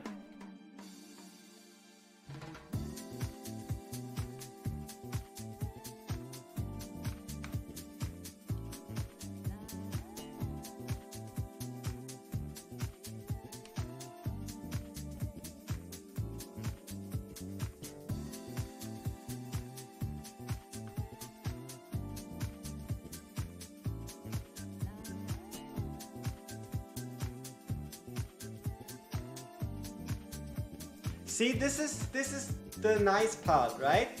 You've clearly seen we've placed on Valderon, and there's a 0.000000000% chance that anybody has a higher attack than Valderon currently, and it did not automatically go to him. So there you go. Unfortunately, that's not quite the way it works, sadly. Apparently. You know? I don't make the rules. I just play by them.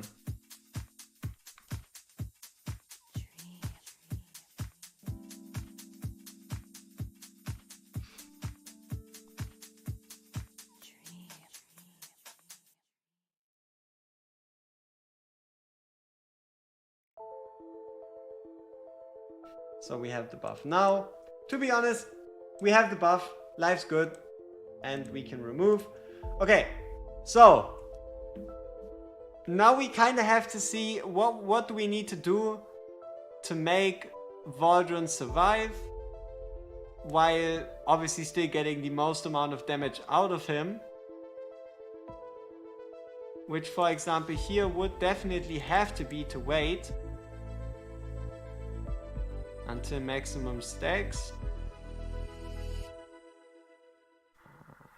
Okay, ult is active. He can survive with that. Yeah, so 3 stacks were fine.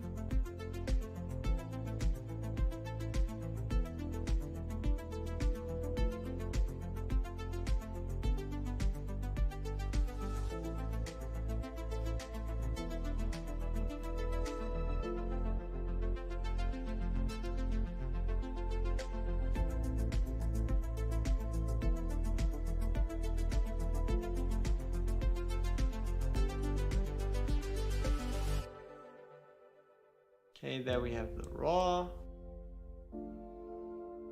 Slow this down.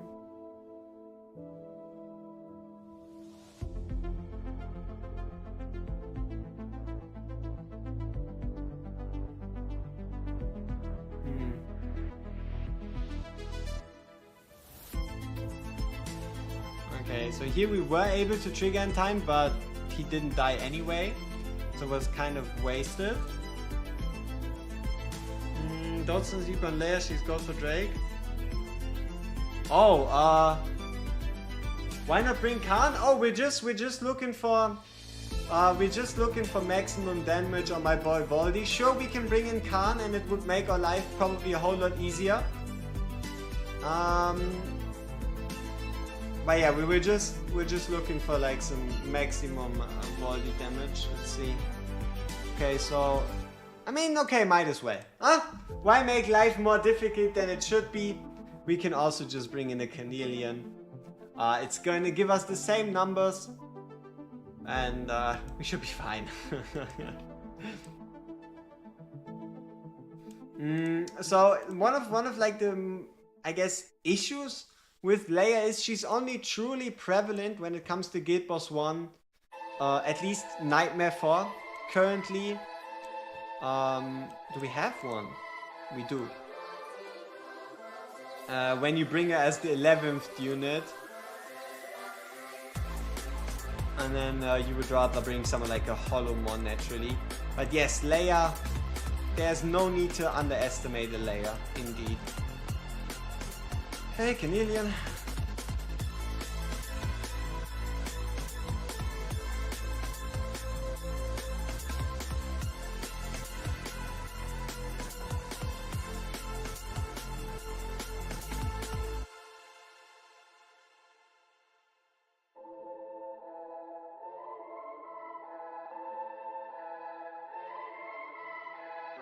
This clicking.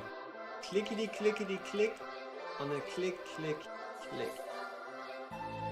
Thing is gonna fall off. Okay. We want attack speed, rage. But Carnelian does heal too. So we kind of don't want attack. So that we can minimize the amount of healing she's doing. Just in case. Just in case that becomes a factor and Valderon gets too much healing.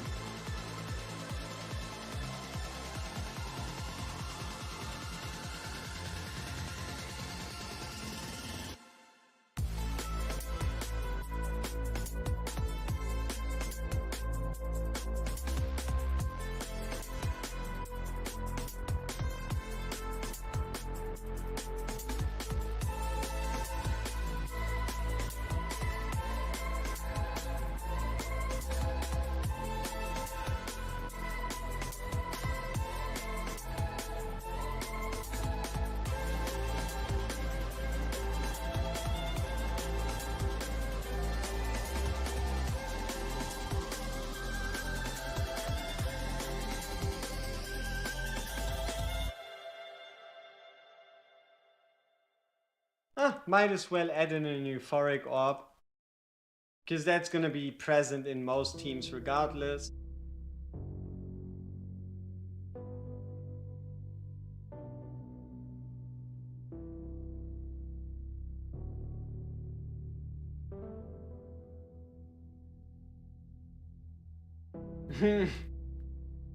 I mean, the exclusive artifact, it legit says increases Valderon's damage. Was it 30% at... Oh yeah, fuck. We need a second copy, don't we? We need a second copy so we can compare 10 versus 25. But also, if 10 can't beat 25, then it's a faraway dream for most people anyway. So yeah, we'll have to see. Okay, best case scenario is that this stuff here now works fully auto, because then we're not going to be able to like fudge the results, and we should be able to rerun it with the same settings without having like human error in this whole shenanigan here. Obviously, if we're going for like a full damage run, we're gonna do it manually, because that's how you get the best numbers. Oh shit. We placed them too early. We didn't place Elowen.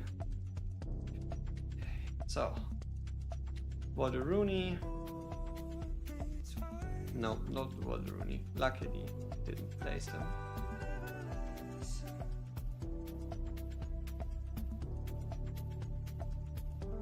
So let's see. We waited for him to pop out of the ground. At least he's getting the buff, so that's great.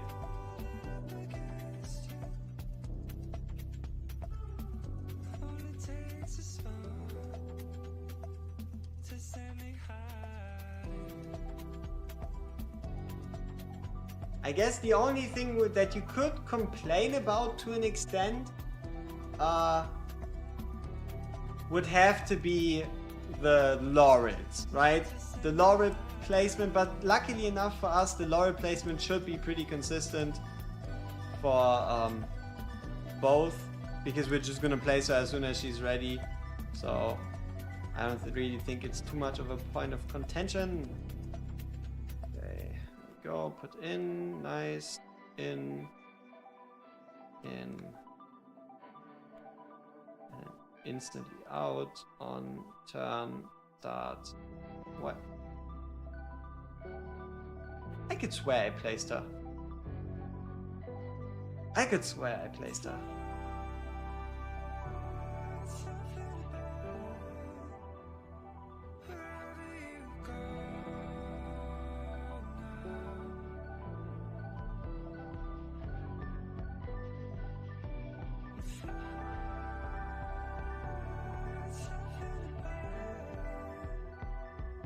Okay, Valderon has the attack boost.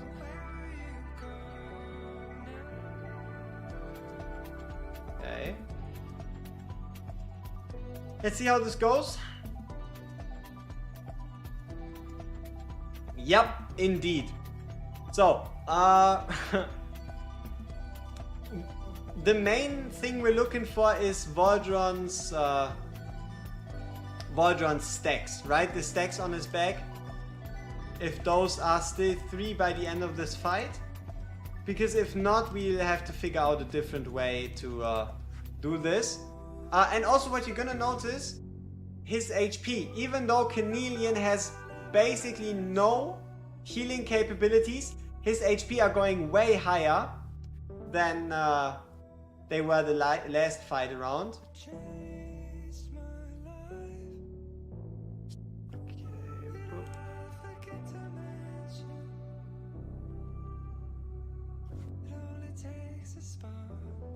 I find the coding of Diao to be pretty interesting, because in Abyss 1, on auto ultimates, Diao actually auto swaps between the phases.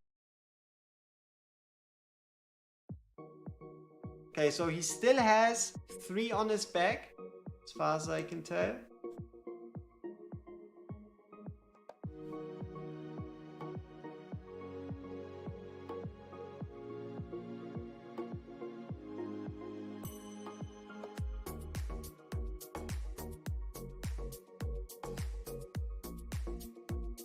You know what's gonna be big sad?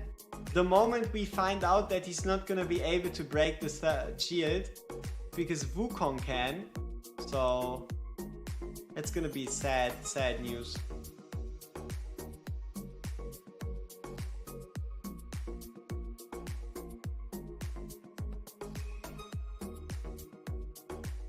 Ah, barely did it.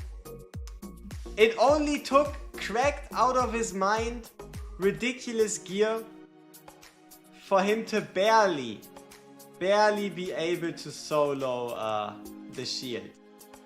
So woo.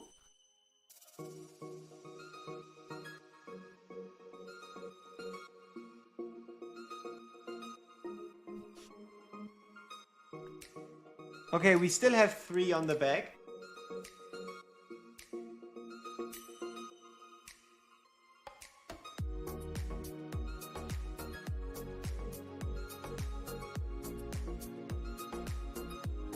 Okay, 30,000.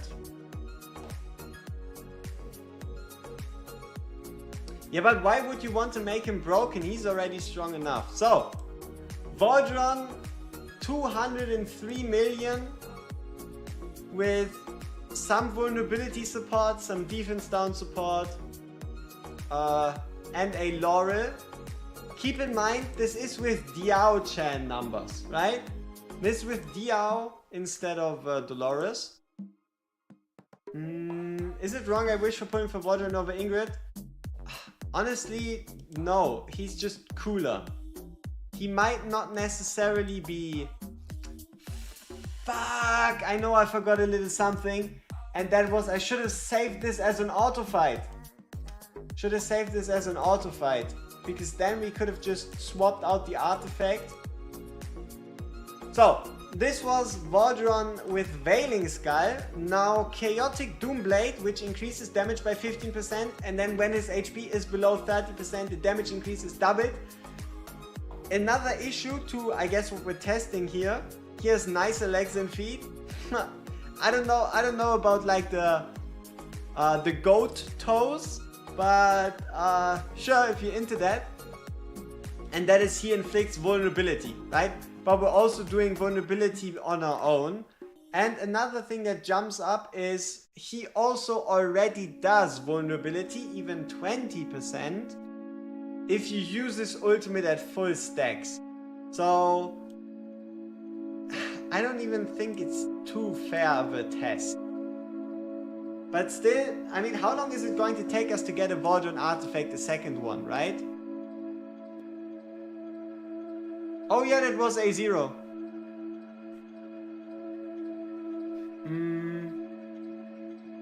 So yeah. Second Valderon artifact, here we go.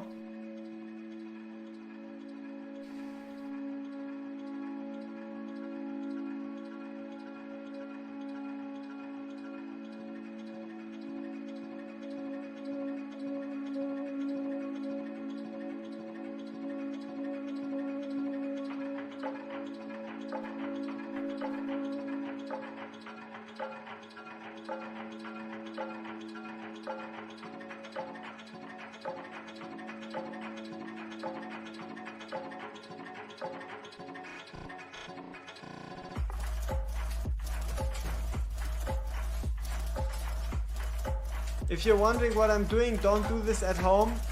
The only reason we're selling all of them is because the exclusives aren't getting sold. And yes, I mean, it's a 20% chance, is it not? We should be getting 2 every pull. See, this is how you get exclusives. They might not be the craziest ever, but this is how you do it, you know? Only 1. But yeah, we're looking for like the exciting ones. Hey, that's 4 of them. Not that it really helps us too much. I mean, what even are the odds? It's 1 in 6, 18, 6, 18, 24, 30, 36, 42, 48, 54, 60, 64, 1 in 63, or like 1 in 64, so yeah.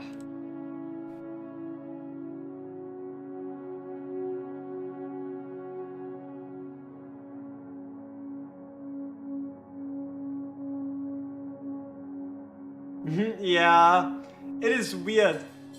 Hey, see, Jovas does exist at least. But yeah, Jovas, what is this? Who thought this was a good idea? 15% single target damage and per flying sword during ultimate 1% increased penetration?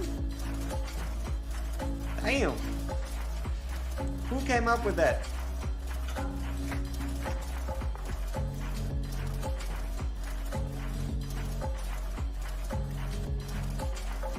Hey, hey, hey! It does exist, ladies and gentlemen.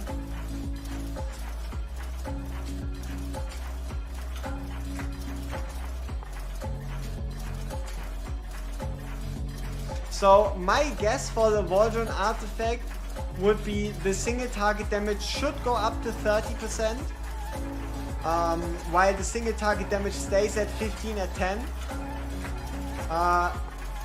But maybe it is a little bit special, right? Maybe, just maybe, he gains something extra. Like, I don't know, more vulnerability.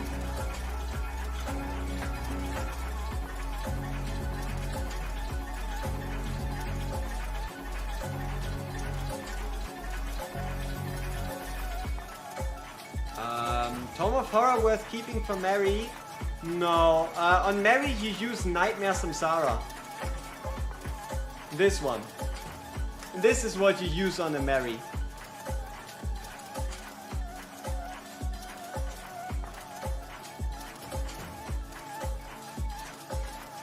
That's 5 of them, but not the right one.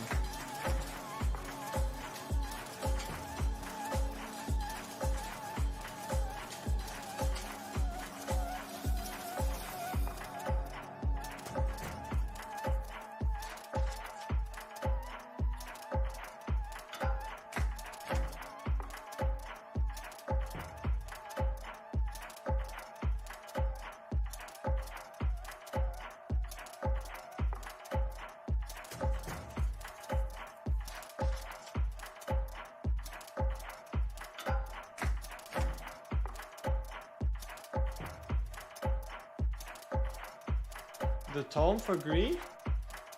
But why would you? You could also just Nightmare Samsara on Greed, right? They nerfed the rates for that specific exclusive? Honestly, I don't think so.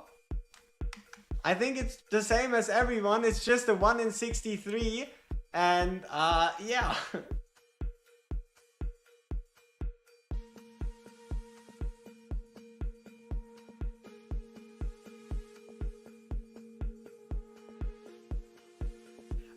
I think that's what makes him broken.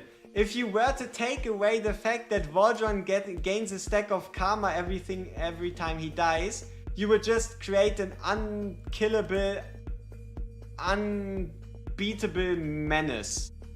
Like, I don't think you can do that. You put it within 30? Nice. Tome! Duh. Okay, let's try something else. Let's take out Volker. I think we can take out Cornelian. No, we can't take out Volker at that point. We can face her backwards. Take out Torador. Yeah. And let's put this back on. Okay. I put X exclusive out of 12 this morning. Said it wasn't for Celestial Channel. You were for non-used Legos. The rates are still way too crazy. Like, holy. That is some rating rates.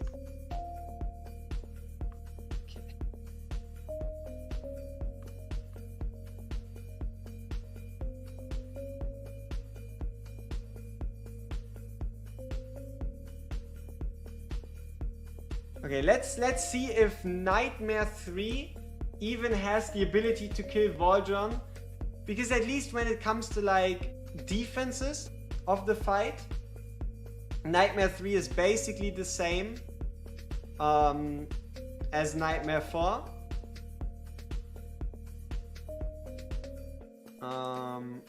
And also we're gonna see the effect of the vulnerability, right?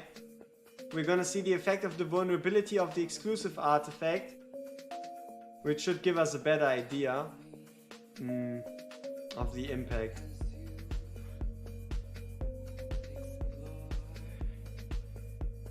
Let's see.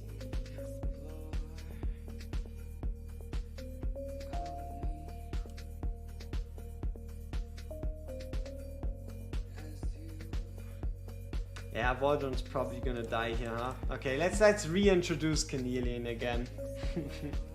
Or we're gonna end up with a die. You have a rank 9 Lucia artifact. That's a lot of Lucia artifact. Is this test server? You could say so, yes. It is the basically sandbox global version. We have a sandbox global version right here. That best describes what we're doing at the moment.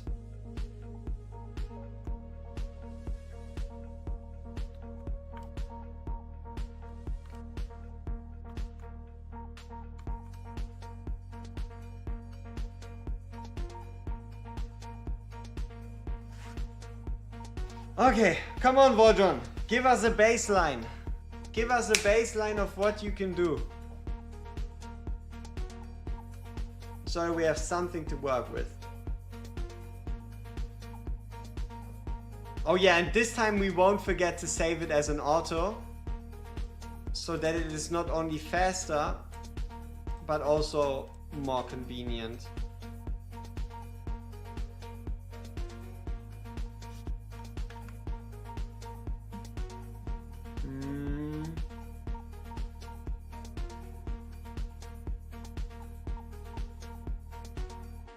Yeah, but the whole reason I brought Volker in the first place is so that Valderon can keep himself alive. Because honestly, as tanky as Valderon is, without like Volker, he wouldn't really survive. Obviously at that point I didn't really take Cornelian coming into the fight into consideration, but yeah. And also if we put in a Mary for the 30% vulnerability, we're not really gonna see the use case. That is Valderon's artifact.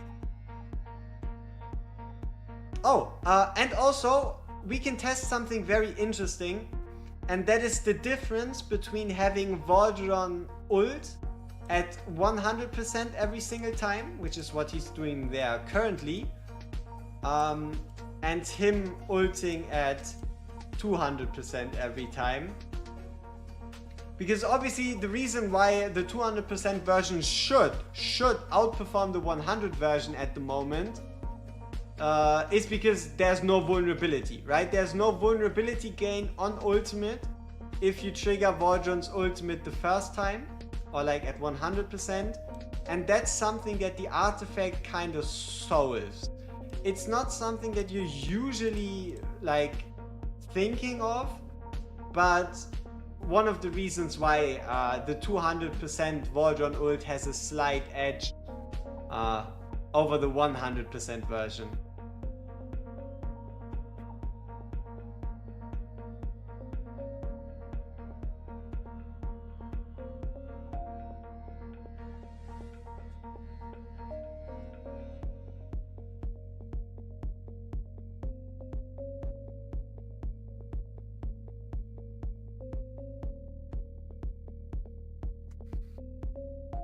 Yeah, I mean, as far as I can tell, like from, for example, the epilogue stage 6, it's almost always better to use them at 200%. And then if it's like getting in a last ultimate to make it count, to have that ultimate then be a 100% one. Yeah. Okay. All right. We find out that Valderon is, I mean, we all know Valderon is good, right? It's mainly just, is it useful to go out of your way to like, is it useful for you to go out of your way to farm artifacts just in hopes of getting a Valderon exclusive, right? Is there any point to this? Do you truly need Valderon's exclusive? Or is it something that's more of a gimmick in comparison to something like a Veiling Skull? I have Valderon in 5, but I never use him in Guild Wars 2 because once he gains Karma of the Fall, his damage just drops so much or don't do enough damage. When full, I mostly use Nightmare and Arbiter, which should better sustain. True, but if you're bringing in a Cornelian regardless, it should be possible to at least keep him alive. But yes, once he loses the stacks off his back, he's just not the same anymore. What I'm currently doing on the side here is noting down Valderon's damage numbers. I put it up on screen in a second as soon as I made it look a little bit prettier. And then we kind of like note down the results so we don't have to always just try to remember them.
You just want body for arena? Yeah, I know. Now, on the note of arena, in arena, do people rather use Valderon's ult at 200% or 100%? I think you could argue that it's gonna get used more at 100%, right? So,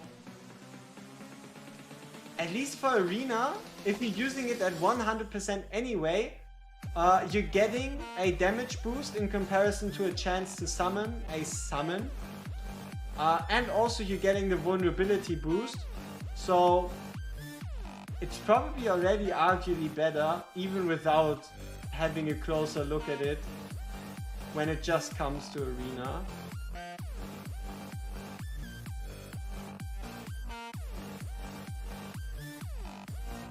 A wailing.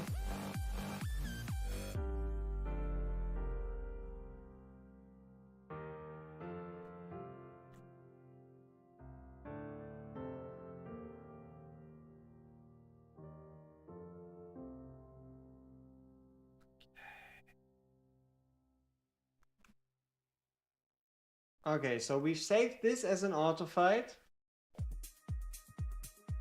Yeah, exactly, at 100. So you should be getting the pure effect. Okay, now this time we just swap out the artifact. We hit the auto fight button, which should give us a fight that is basically the same as before. Also, there's no RNG with Dolores or anything. And what you're gonna see is there is this vulnerability all of a sudden now, right? So can this vulnerability even make up the difference between Wailing Skull and the exclusive? If it doesn't, if the damage still ends up being lower, that means we need to test less. Because if even in this advantageous scenario, it cannot compete with the Wailing Skull, then we don't even have to go to like, oh, the 200% test, 10 versus 25, and all that. If it loses even with 10% more vulnerability, then what do you want to do?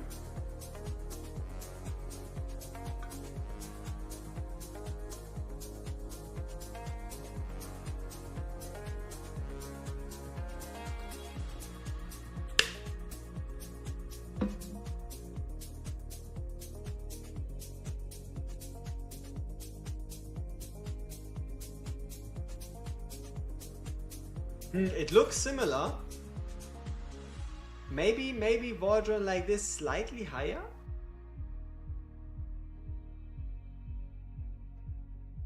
$21,860.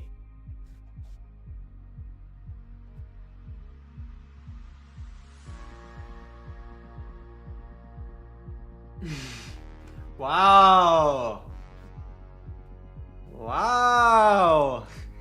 Damn, Valdi! You for real? Wow, what a jump in damage. Nice. Obviously, don't see this as a bad thing. Valderon is already overpowered enough.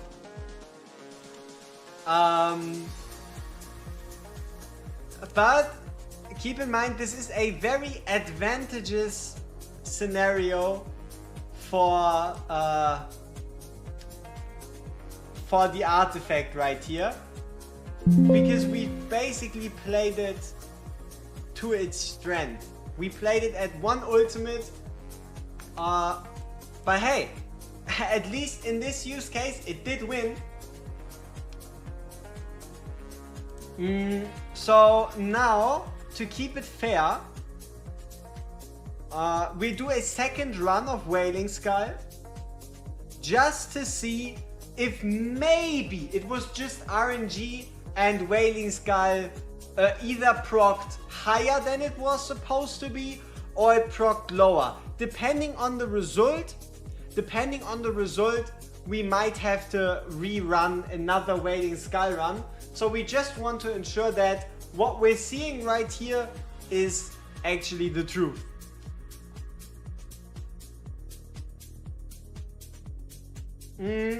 Honestly, I would say during his ultimate, where it's most important, especially towards the later end of the fight, I would say he's below 30% most of the time, right? And obviously the harder the content, the more often he's gonna be there, but I would say he's below 30%, like, when it counts, you know? No? You don't think so? You don't think this is below 30? Like, yes, there's this one heal from Canelian that puts him like 50, but I don't know. I think when he's supposed to... Wait. Did you just compare Valderon and Uridin? The only thing Valderon is good for... Uridin, the only thing Uridin is good for is BP stacking.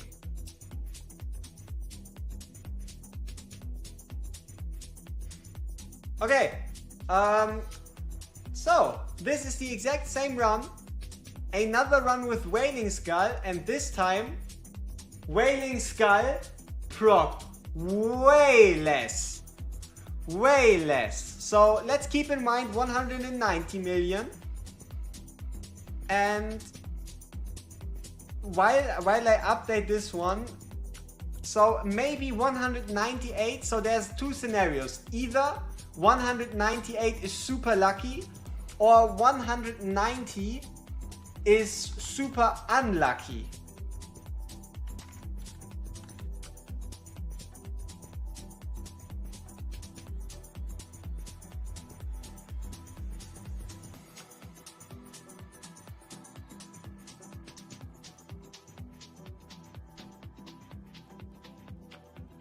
Oh, you know what?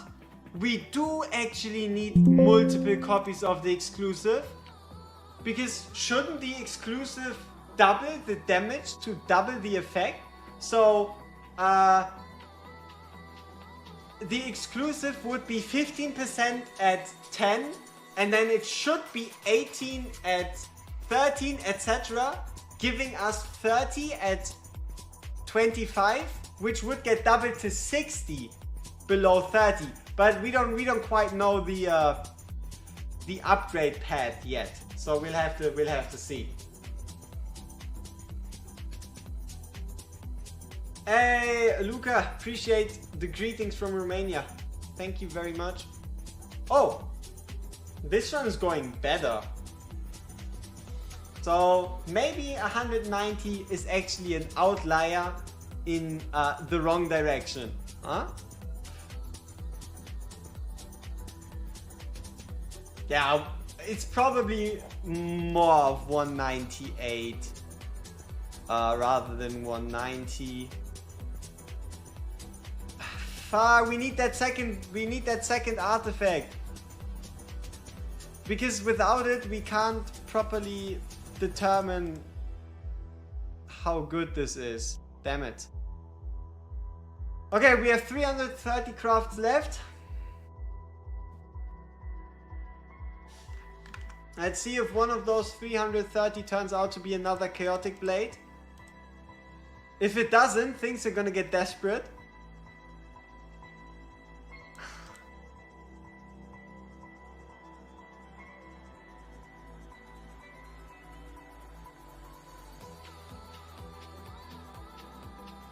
Another Hex exclusive, huh?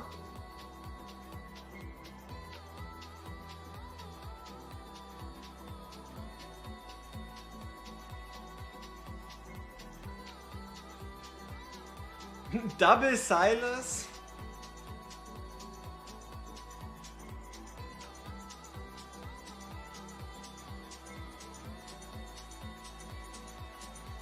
Diao.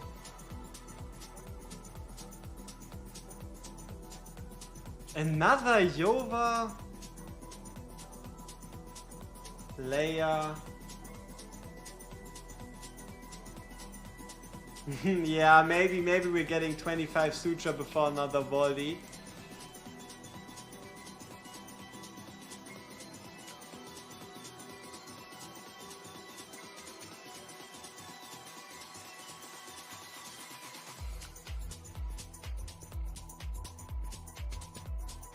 Man, we're getting so many exclusives that our box is turning full.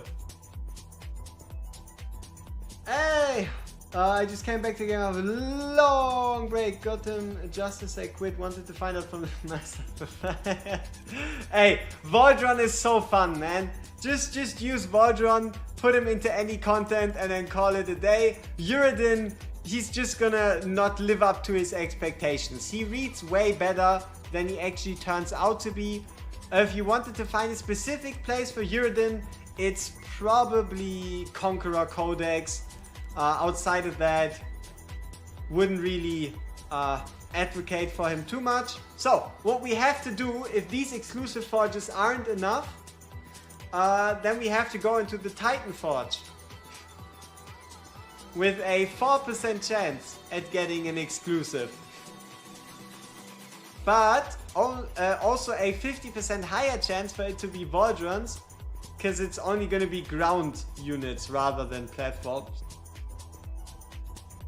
It's around 50%. I don't know the exact ratio between ground and platform units.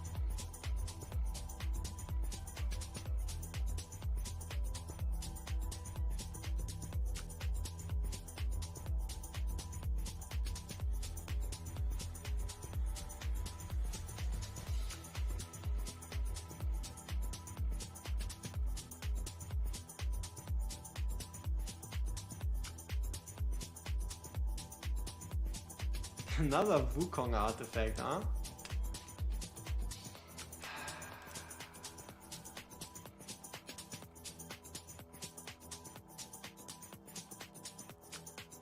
Yep, for sure.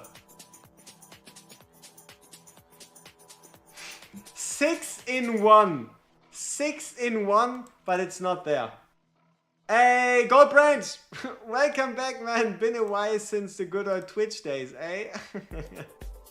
Okay. Yeah. Ground units. How many is those?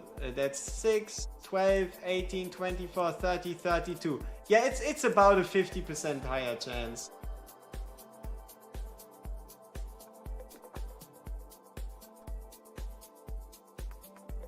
Kigiri, top tier. Double, but not it.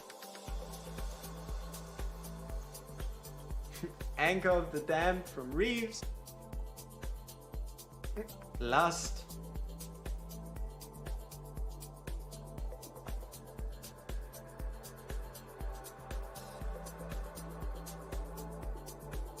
Is Lady Alexandria good? Oh, absolutely. If you can manage to get her, she's basically equivalent to a Silas bonded to a Viana. In certain pieces, even slightly stronger. And that's true for all awakenings. So you can at least put her on the same level as a Silas with a bond Viana. That's what we want to find out, right? That's what we really want to find out. I know we could also just look at the upgrade screen and all that, but you know, we might as well also then upgrade it. But I'm pretty certain it should be the increased damage part, because anything else, it doesn't make sense.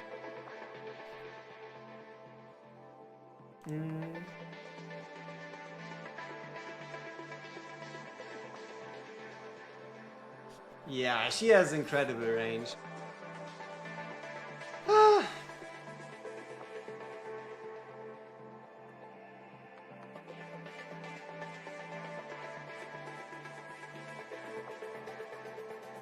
Three of them, but no hit.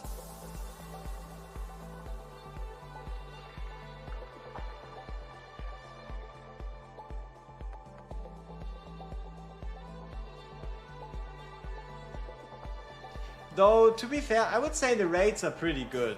Like, we're getting one exclusive every, like, what, 2 multiples? Okay, this was 2 and we didn't. But hey, there you go, in 3.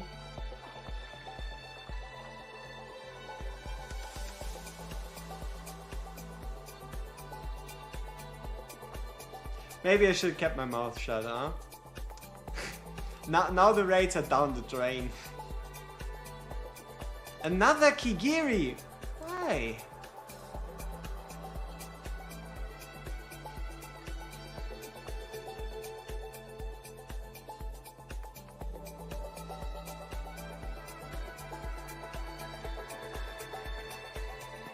Yeah? Ah, come on! Hey, another one. Nah. 2. Still not. Yeah, I think we do like 20 more. Or better said 200. If we can't hit it in 200, we'll work with the one we have. And we might have to get back to this. After I either got more resources or just this artifact directly. Because at least from doing this bit of upgrading, I have a good idea of what we need to request to be able to work with this account a bit more properly. You hope they add an Ingrid exclusive artifact? A lot of people would say, I hope they don't. But sure, if they add one, don't expect it to be too good, right? Don't expect it to be too crazy. Ooh, full gold. That's rough.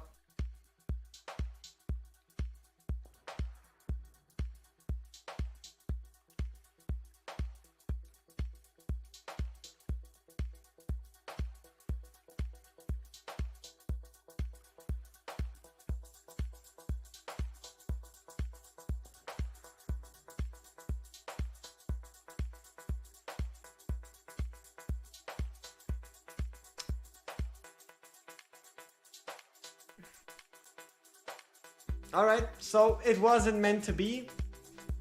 We'll revisit that later when we do get our hands on one more. So let's check out the stat that gets upgraded, right? Okay, so it's 2%? See, this is one of the reasons why I would like to know like the flat out numbers. Why is it 2%? So it's 25 and then when he drops below 30, it would be 50%?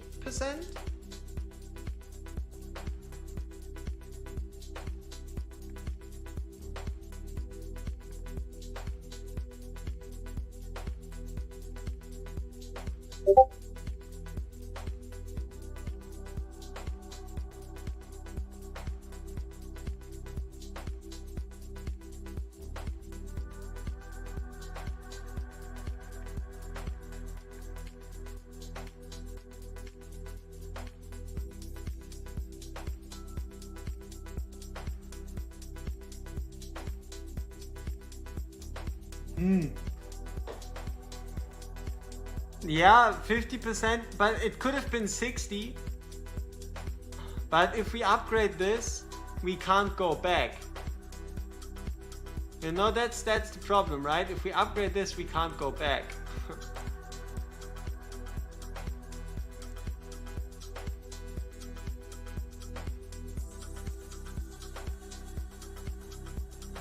Alright, so next thing we need to do before we decide anything too drastic is what happens if we wait until 200%. Whoops. Because waiting for 200% on Valderon, it is a valid way to do so. But the question is it worth it? Is it worth it? See? Pop up my guy Valderon.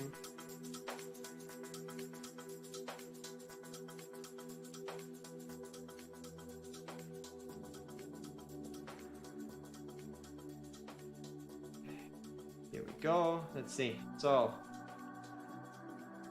50, blah blah blah, 195, 200.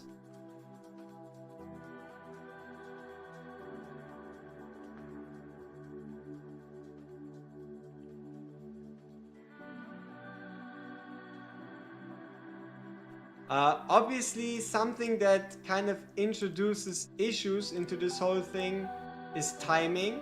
Like, for example, Valderon is not going to have his ultimate ready for the boss being down.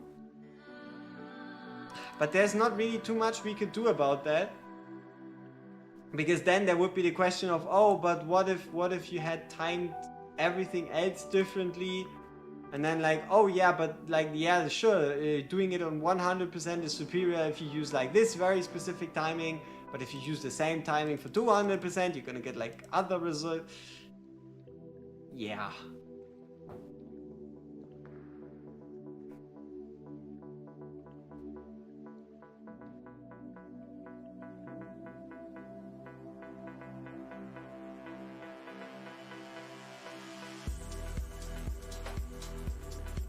Yeah, something that Valderon does do on 200%, a bit more than he does on 100%, is lose more HP. Valderon loses more HP, so I guess he's easier to like keep low. On the note of keep low, just so we have it at least comparable to the other runs, we have to use Cornelian's ult. Because if we don't use Cornelian's ult, he's not gonna be like low enough. Or better said, he's lower than he was in the other runs, and then everything would be like for naught.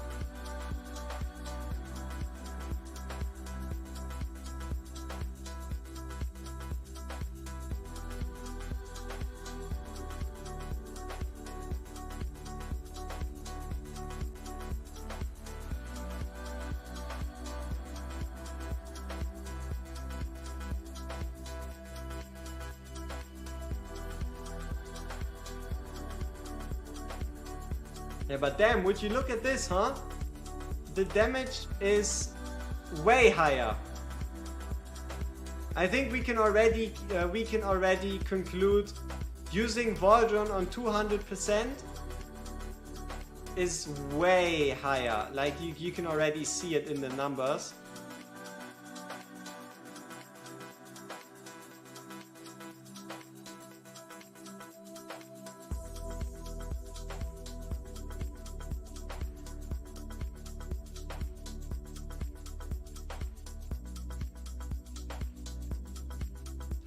To be honest, Dolores heals Valderon a bit too much.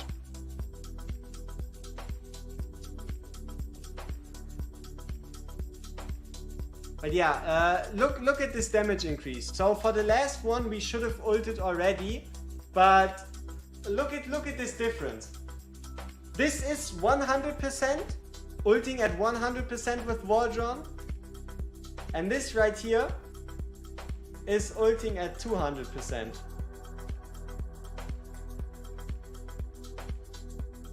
%20 damage increase. A 20% damage increase just from waiting for 200%.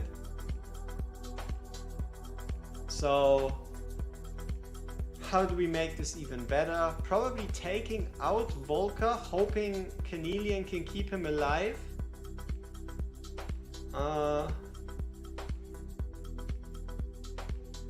Yeah, and then rerunning the same thing. Just so we can give the artifact like the best chance possible. Okay.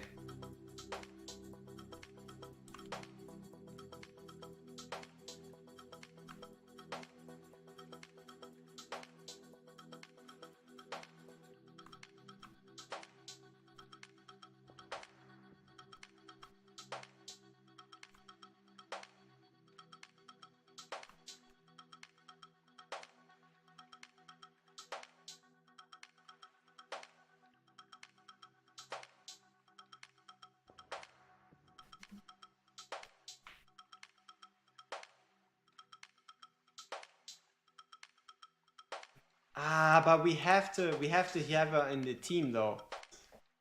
We have to have her in the team though, or this is useless, because we're losing out on the A1. We don't have to place her. We at least have to have her in the team.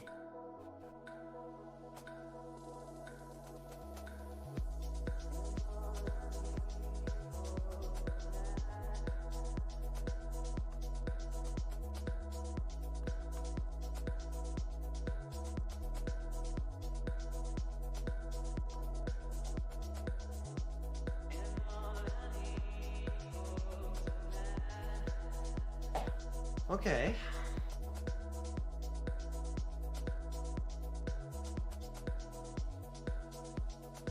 I hope that wasn't too early.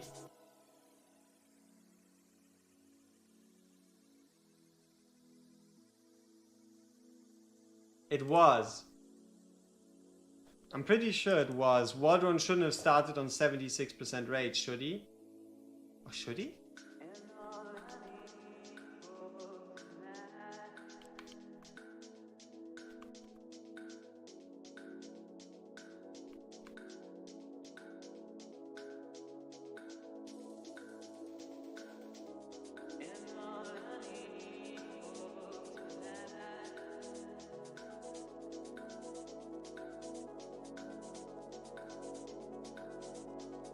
Yeah, we did. Damn. Valderon Rage region goes crazy.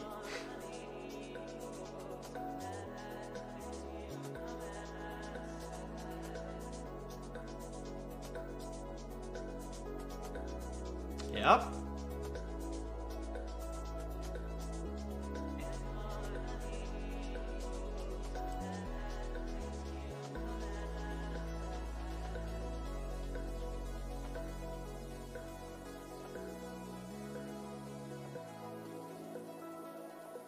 Oh no, we're not yet at the point, right? We just first want to determine which artifact is better.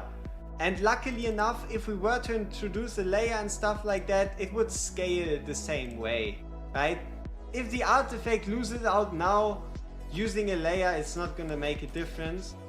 We just want to see which artifact we need to use, because if we have the best artifact, then we can worry about the highest damage and whatnot. So yeah.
Here we have to trigger at 100% because there's only 15 seconds left.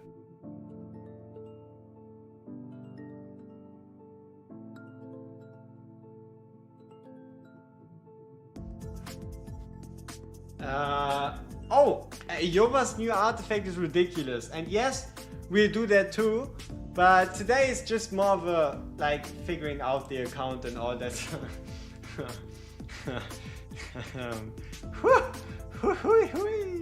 262 million versus 190, huh? That's a little something. So I guess it's time we change our numbers.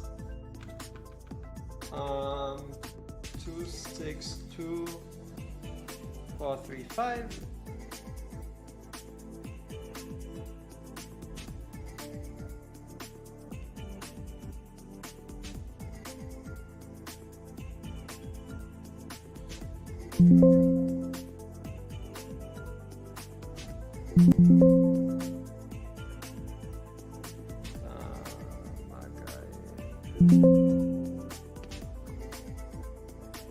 Huh?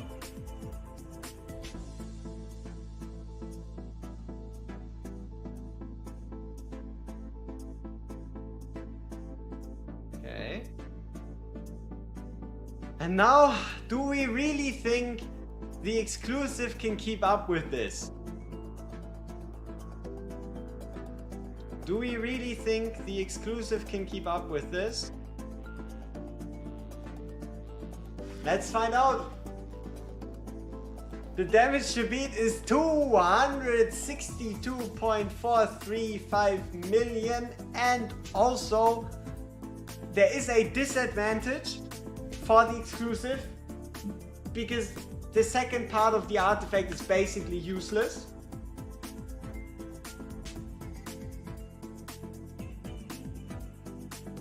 So what we're looking at now is pretty much a 30% damage bonus versus Veiling Skull.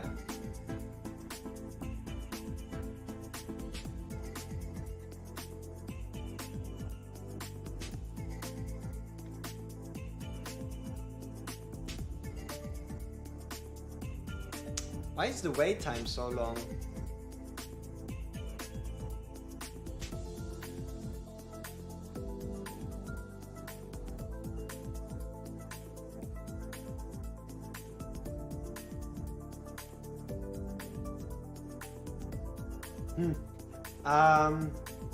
Yep. We'll also use it at A3 just to kind of get an idea. So 21. Valderon has to do some real out. Nah, ult timing is basically the same. Yeah, I don't know, boys. At least the +10 version doesn't even come close. Huh? So 214.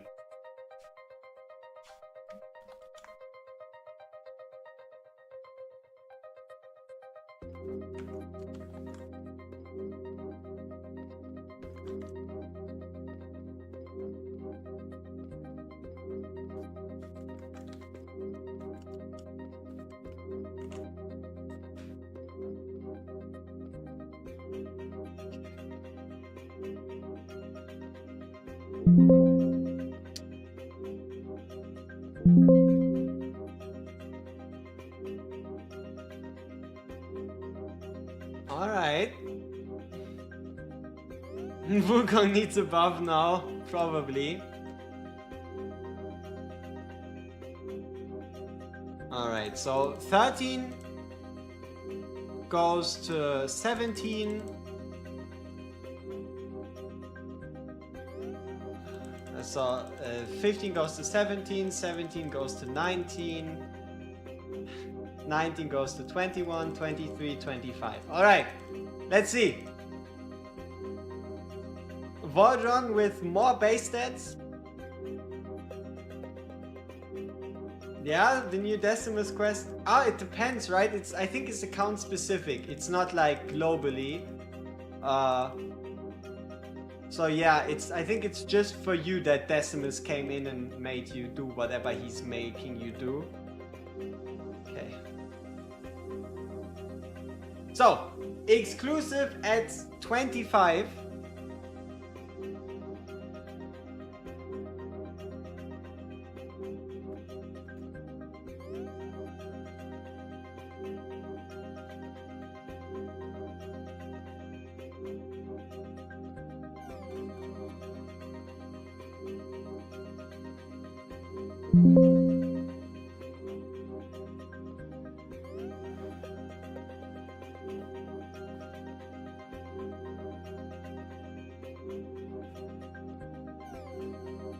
supposedly a 50% damage increase once below 30% HP.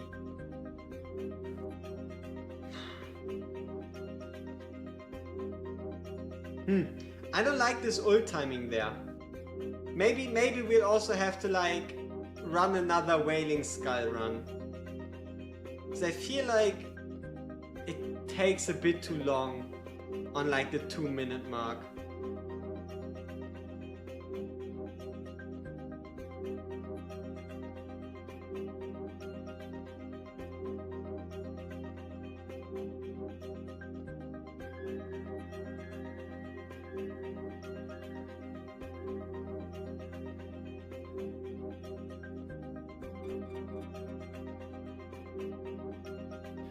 No. It is permanently active. But the special benefit of granting vulnerability is only during ultimate, and only if you trigger it at level 1. Right? So what this says is if you trigger the ultimate at 100%, he now also inflicts vulnerability 10%. Right? And usually he does 20% if you wait for 200%. And the rest here is he just increases damage by 25%, and when he drops below 30 the damage is doubled. I didn't look at the numbers,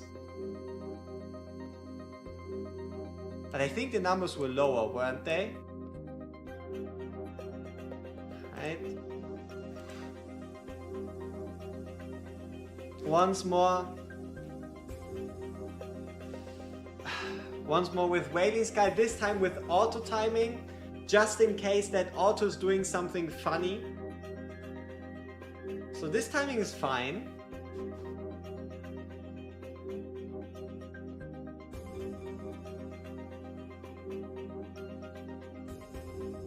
That one's fine too.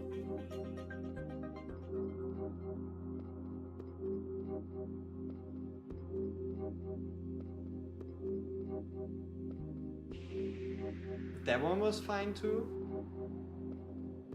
Maybe it's the fact that he gains 50 rage if he uses his chaotic smash, chaotic annihilation, right? So that there's a difference in chaotic annihilation usage leading to a difference in rage at certain points.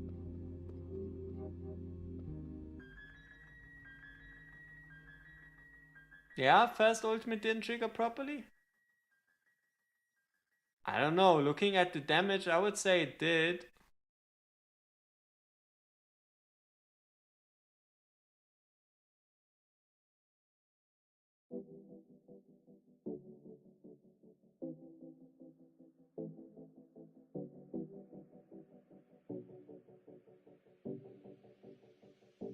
Or at least close.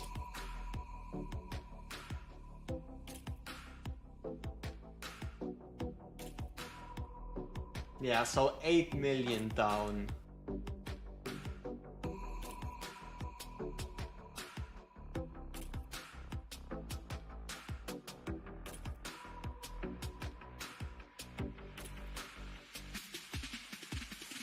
Alright, where's the new content was supposed to be released at February? They still only add heroes artifacts or nothing like the new tower, new Void of PvP or something big, new original. You know, that's kind of the issue with them not only making the roadmap but also with the existence of the Forerunner server. They like to put out like the fun stuff on the Forerunner server, and then it kind of takes like at least a month for them to bring it over to us. Like for example, did you know the co-op game mode is already live on the Forerunner servers? I didn't. Yeah. It's pretty much an arena artifact. That is safe to say. Especially because it triggers extra vulnerability during him triggering the ultimate at 100%. And also, Valderon is I think Valderon is most of the time below 30% in Arena, is he not? So I think it's kind of like a must-have for Arena, but if you're not using Valderon in Arena, which is kind of a weird thing to do, I don't think you really need it. What's Valderon's best artifact in Arena? There you go. His exclusive. His exclusive is, I think, unanimous. It's undebatable that Valderon's exclusive is his best artifact for Arena. But if it comes to damage, raw, pure, single target damage where you can afford to wait for 200% ult, which you should, it can't compete with a Wailing Skull. The difference is quite glaring actually at around 10%. 10% damage diff. Okay. So what we're gonna do now, just in case, is increase this same Voldy to A3. The reason why we're doing this same Voldy is so we don't have to rerun the auto again.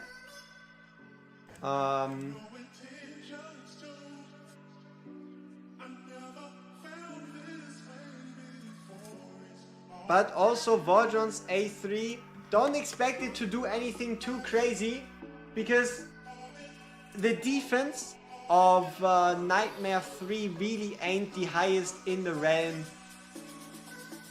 anyway, right?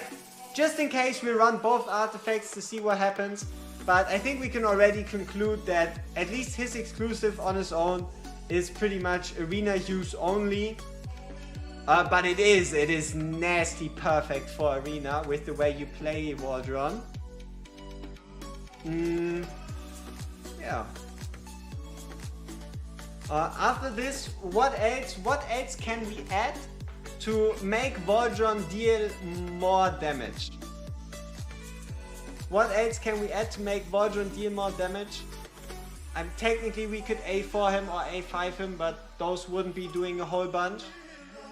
We can use Layer. Yeah, we can bring in a Layer, giving him more rage. Preferably facing away, so that it is the rage only that he's gaining. Durza for the damage boost. True, true. A defense down from someone like Torador.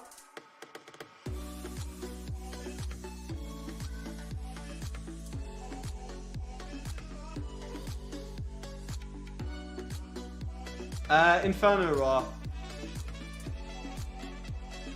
Infernal Raw is, it just hits harder. Magda for penetration increase. We are already gaining penetration increase from Diao. We're already gaining penetration increase from Diao. But here you go. A A3 Valderon is what's needed to be equal to a A0 when it comes to the exclusive artifact.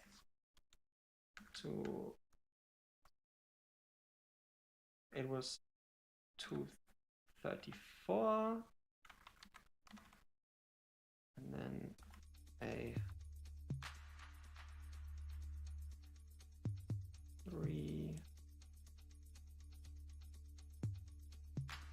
at EX25 is 265. Now I'm curious how high Wailing Skull is going to go.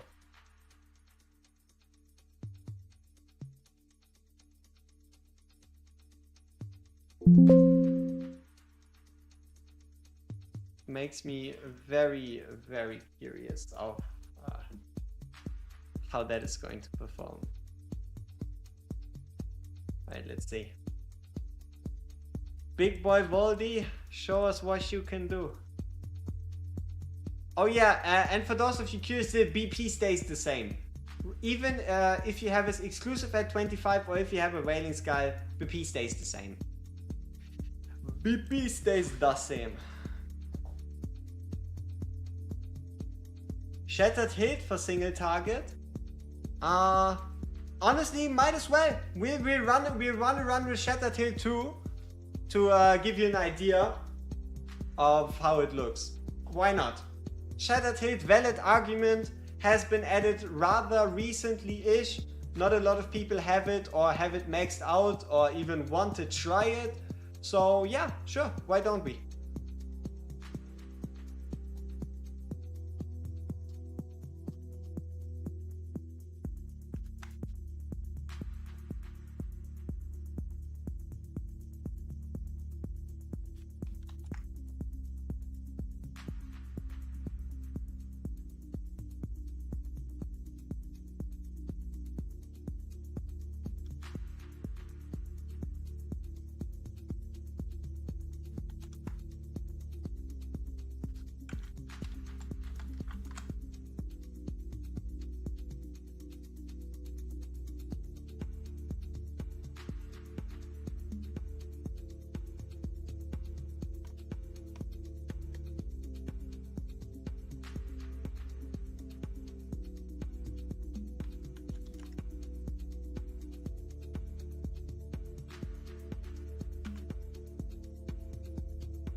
That's a lot of damage. Holy shit, just looking at the blood count. What was that? 300 million?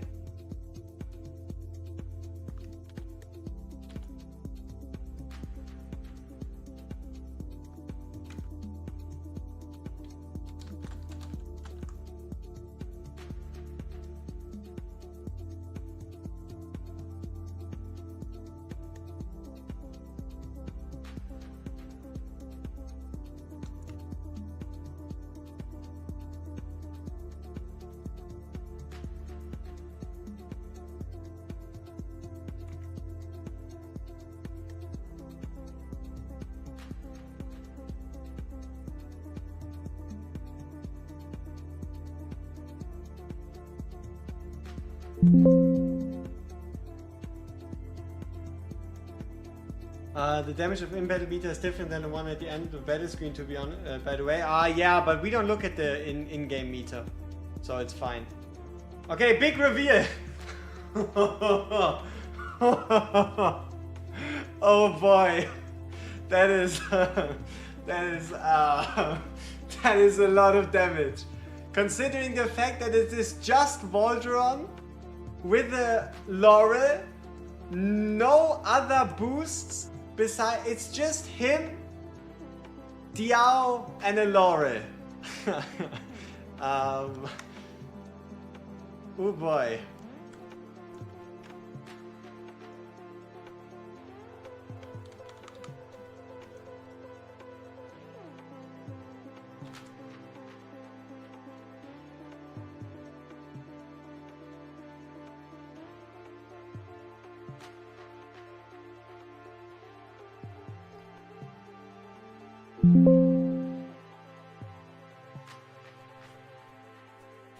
Oh.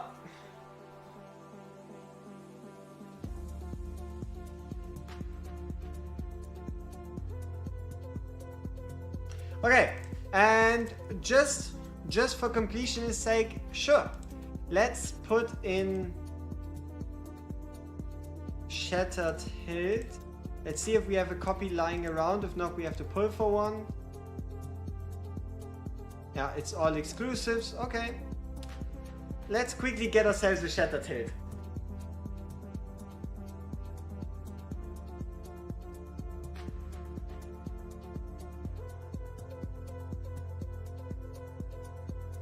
So it turns out, surprisingly, Valderon's pretty decent. Yep.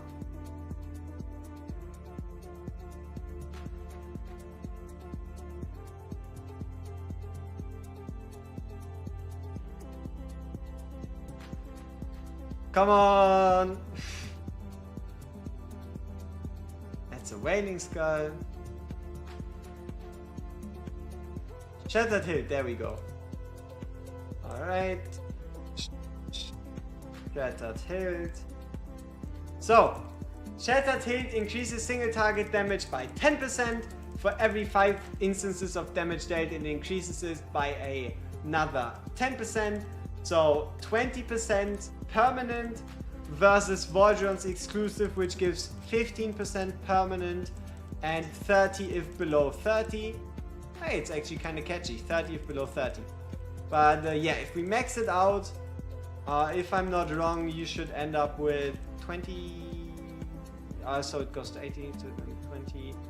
I don't know, we will see, right? So I think it's 30% permanent. But 30% permanent shouldn't be able to compete in the same league. Yeah, but 30% permanent versus 25% permanent and 50% all the time. At least when it comes to Wailing Skull and exclusive, it just doesn't stand a chance.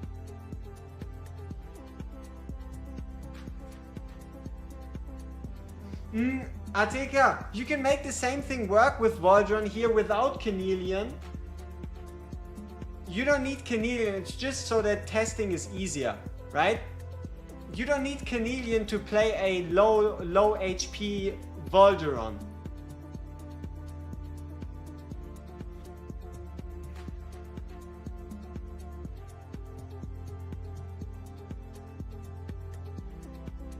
Island Light, sure. Why not? I'll enlighten you. For the end, we'll run a proper team, which should be Torador. Who else do we pick? I mean, Wukong is just given, and then like a couple other peeps, and then yeah, I'll show you how to keep a Valderon alive. It's gonna be pretty sad, pretty hard to do, but we're gonna be fine. It's gonna be fine. Whee.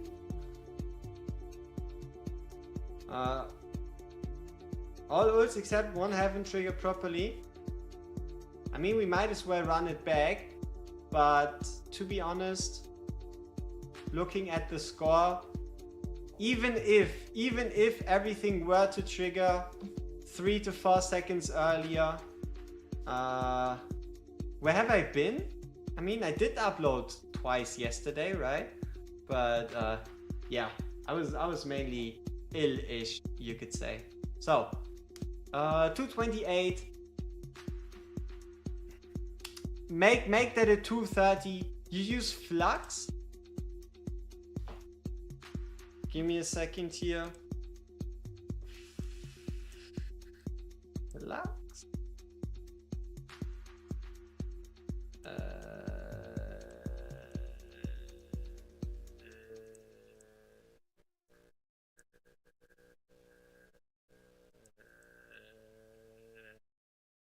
Wait, the purple one? Oh, you mean the AoE damage one? I assume? Hey, Ajax was good. No?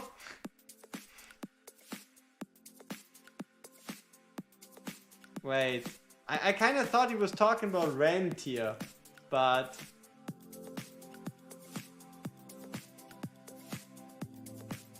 Flux Pendant. Oh, this one! True, this one does exist too. I mean, if we're already here, right?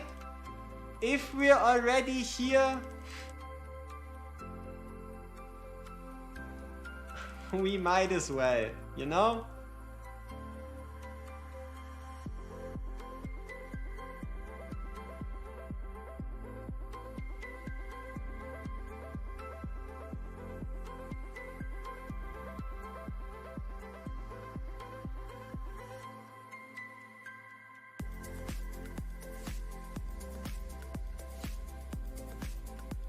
Yeah, I mean, it's valid to be used in Arena, but not anymore.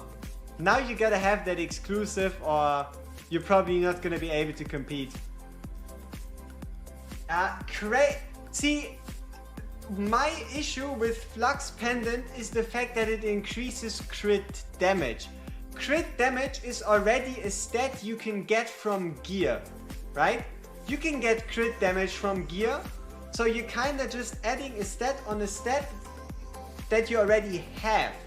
Outside of crit damage, it's way better to boost something like damage directly, which is exclusive artifact, Wailing Skull with the minion, whatever, or even Shattered Hit is where you add in like a different multiplier. Yeah, like in general, I don't really like artifacts that add crit damage too much, because it is like so easy to oversaturate on crit and then end up with diminished returns.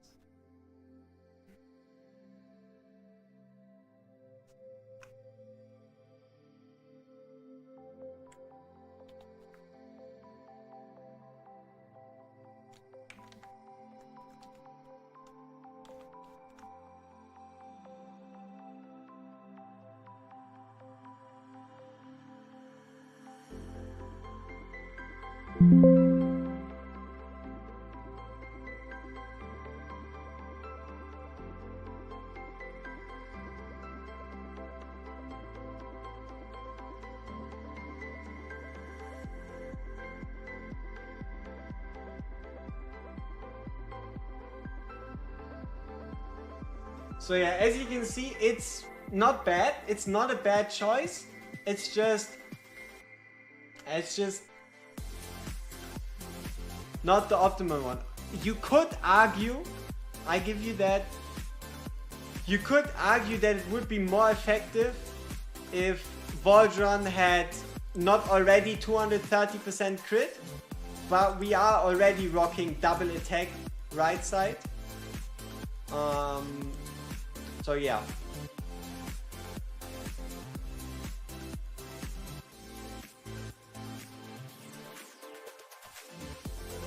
Okay, so we went through all the important artifacts. Awakenings would be penetration and some attack speed. If we're already here, we might as well go all the way. Just to see, do you truly need the attack speed? Honestly, the RNG isn't really a problem. Like it always tends to activate enough times where it's like almost 100% uptime anyway. So yeah. We'll obviously step it back down with Valderon a bit, back to like more reasonable A3. But yeah. Arena would be different on the attack pieces, oh for sure. But that's not necessarily because that's what you need to do, but that's what makes Flux Pendant the strongest if you were to use full attack, right? Like there's a couple variants, like you might be able to sneak in a little bit of crit damage piece, but factually speaking, you're not gonna be able to compete against the exclusive if you don't have it, huh?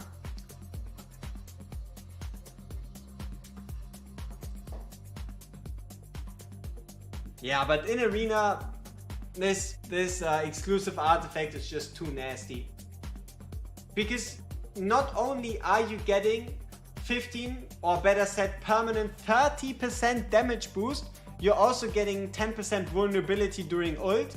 So you're just gonna beat out other Valderons that have just have a Flux Pendant. I don't know if that's a good thing, but for Arena, if you want to go Valderon to Valderon, you're gonna win if you have the exclusive.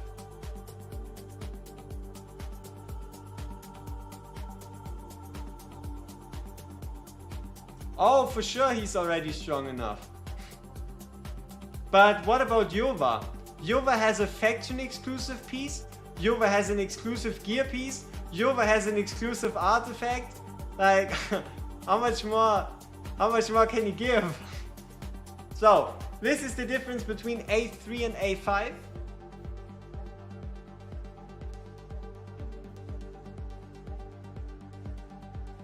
nothing too noticeable. So I guess bad procs, but also one of the reasons why it's not as noticeable is we already have a ton of attack speed. We already have 332 additional attack speed. So adding 130 on top of 330 bond skill Yova, when you know they're gonna give a bond skill for they're gonna call it rivalry skill, and it's gonna be Valderon versus Yova, and if you have both of them, both are gonna get 50% increased damage. Gotta be smart about it. So yeah, what do we want to do? Yeah, Leia.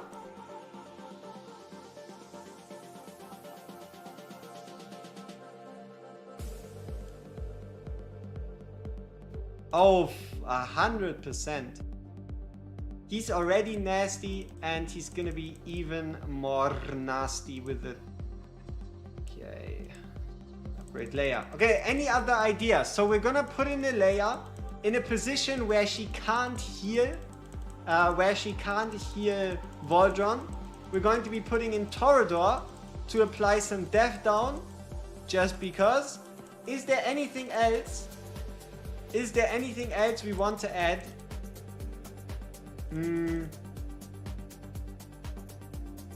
To just push the numbers even higher.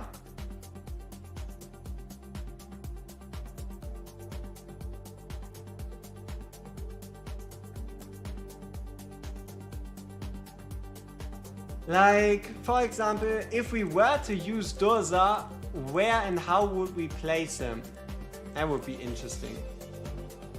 If a hero is equipped with the exclusive but the set does not match, does the exclusive bonus still work? Yes. Yes, the exclusive bonus still works, but I wouldn't recommend using an exclusive piece on a character if you can't make a set out of it. Valderon needs a bond skill, give Valderon a girlfriend. Yep. It's kinda lonely at the top, isn't it? It's kinda lonely at the top. Valderon needs some support.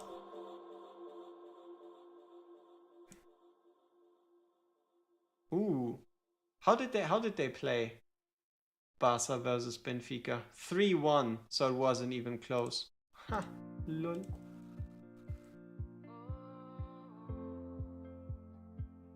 Okay.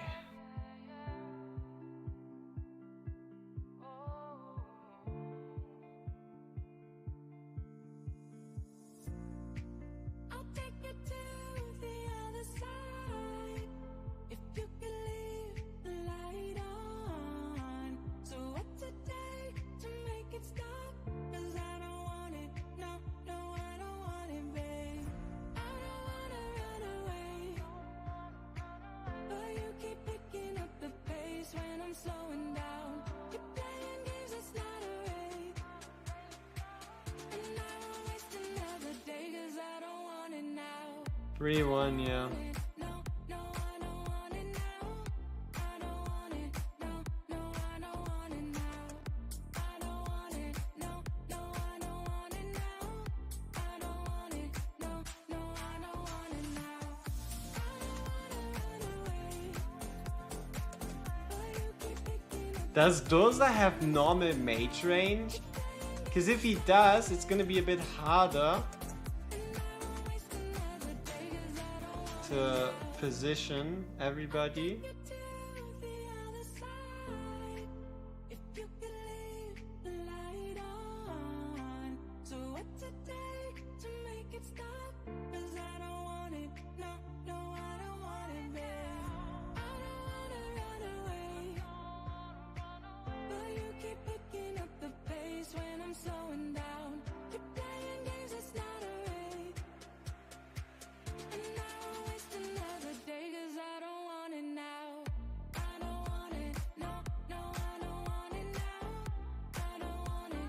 Oh, for sure they would. Like, how would you sell a unit if a unit looks like Malvira? I mean, okay, sure, Malvira is great and all, but you know.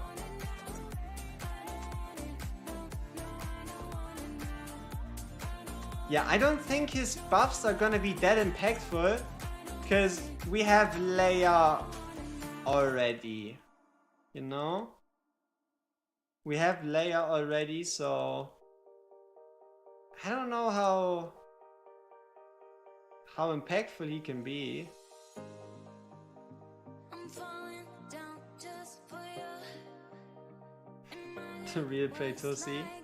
Yes, sir. With you and nobody else, you and me. Oh, I can't wait hurt you, baby, baby. Tell me something. Oh, I can't wait love you, baby, baby. Tell me something.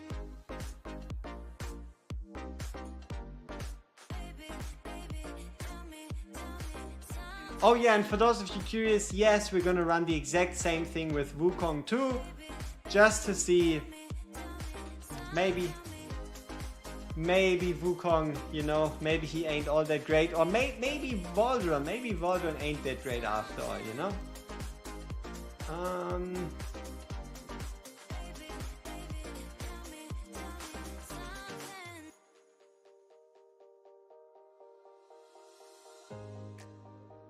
I'm falling down just for you. Imagine what it's like, be lost with you and nobody else. You Does and me. Vortex have a bug if he's 6 stars and Gate Boss 1? Not that I know of. I don't think so. I mean, what bug would you be referring to?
Yeah, we honestly will have to see.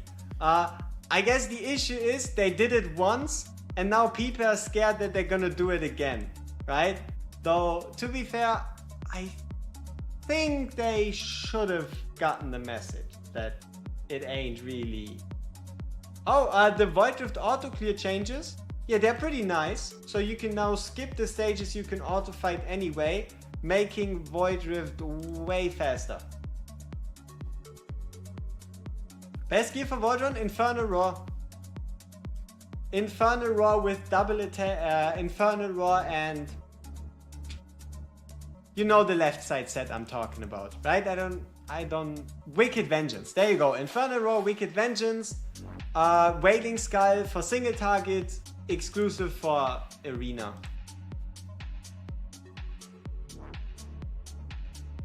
Did we get a single? What? So, what we're currently looking for is the legendary Nightmare Samsara artifact. Please?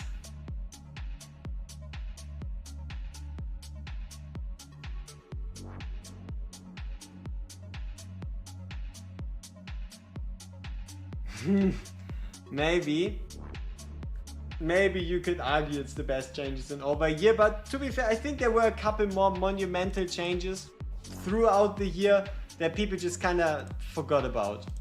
Could I name you one of those monumental changes that people kind of forgot about? Not really. Do they exist? Surely they do.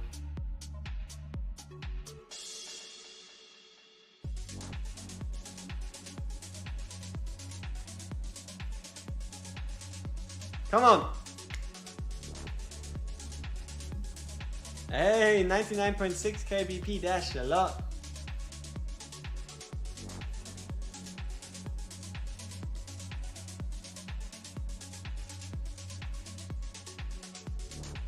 I did get one. Ah, there's another one. Yep. Alright.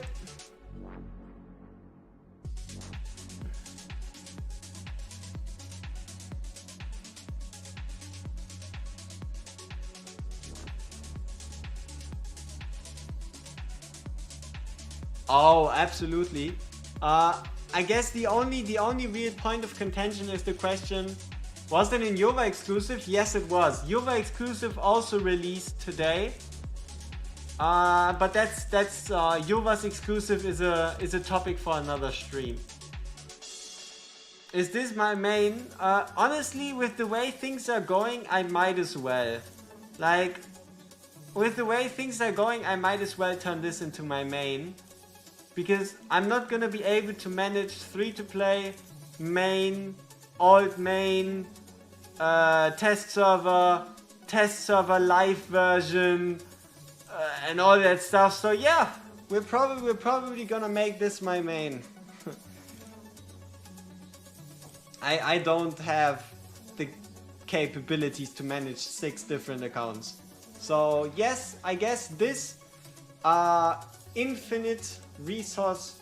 What happened to the free-to-play challenge? Oh, I'm still farming in the background, but basically I was out of it for like 5 to 6 days due to real life related issues. So I kind of fell behind. Then you had some more gut punches, like us pulling Elowin and Dolores after already locking in Diao. The gear that we did get, that was ancient still, also turned out to be shit. So motivation was at an all-time low, but we're still farming it in the background, and we still have to get Volcus A1 on that account.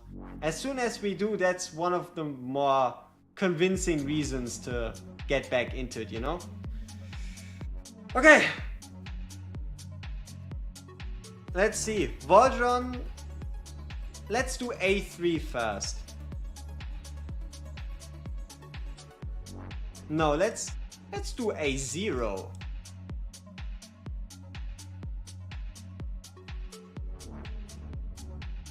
Yeah? I mean, to be fair, they should have just brought out co-op mode. Like, people wouldn't have really cared if the co-op mode wasn't finished, or if they want to spend like a month more to develop it on the forerunners. They should have just released it. Not because it's ready, but to show that they are working on content, that there is stuff to clear. So yeah, March update should have included that one. We'll have to see what they do. I'm still hoping for a late March update. The likelihood of this, you can kind of think of that yourself, but you know, gotta hope. Would stream free to play again? At the latest, once we get Volcus A1, which is in I think 3 days. At the latest there, if not earlier. Maybe even tomorrow, but no promises.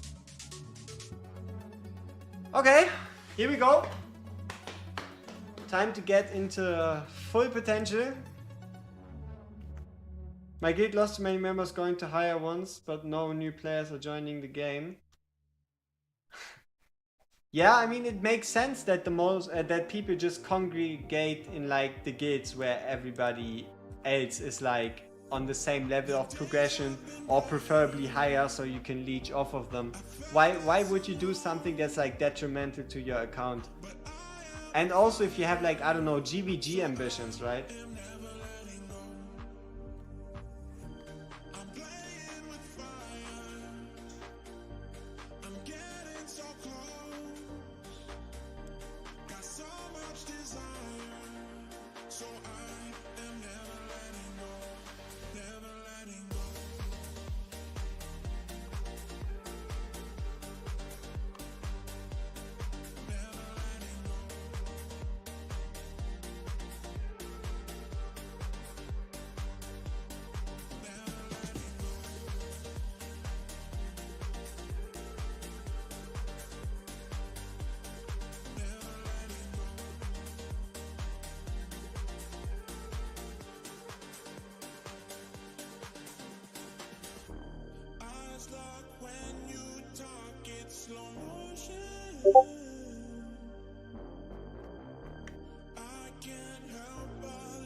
Wait, we're playing Nightmare 4, right? I'm pretty sure we're playing Nightmare 4. Which I guess is fine too, but...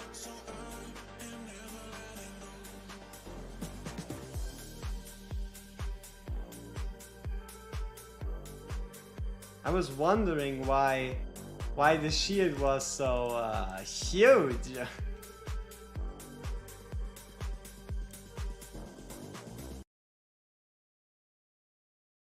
Huh? Where's my percentage bar? Valderon! Where was the percentage bar?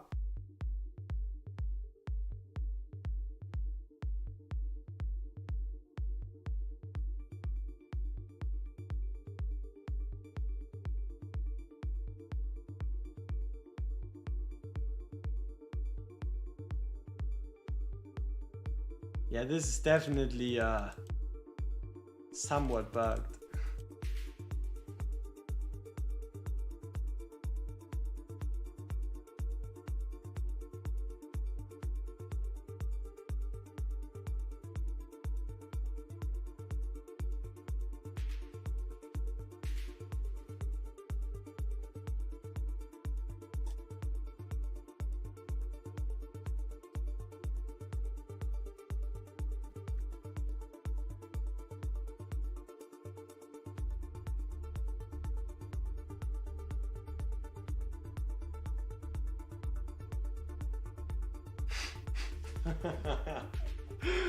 Oof, that is a lot of damage. Okay, so I present to you Valderon Nightmare 4, still only 305 million, but keep in mind, he had to take down the shields. He had to take down the shields. But yes, 40,000 damage. Valderon things.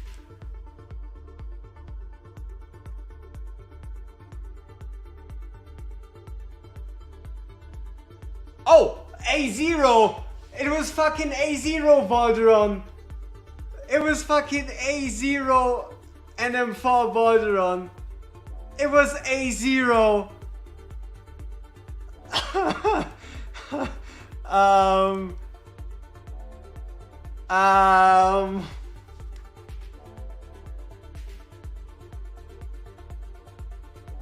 Am I the only one that's curious what happens if we... I know it's a waste, but we have enough resources.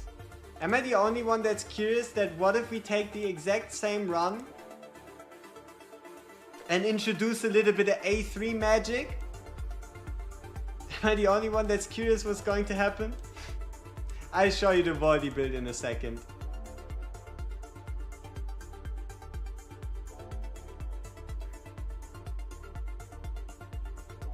Number go up. Yes, but number go up high.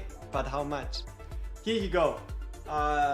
Wicked Vengeance, Infernal Roar, Attack Flat, nothing. Attack Flat, Attack Speed 4 stat, 3 stat.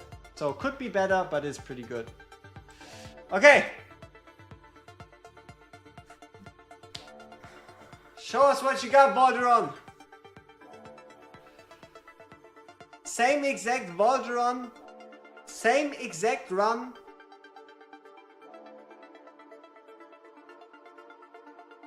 Let's see what you can do. 3 TP when? Tomorrow, the day after, 3 days at the latest.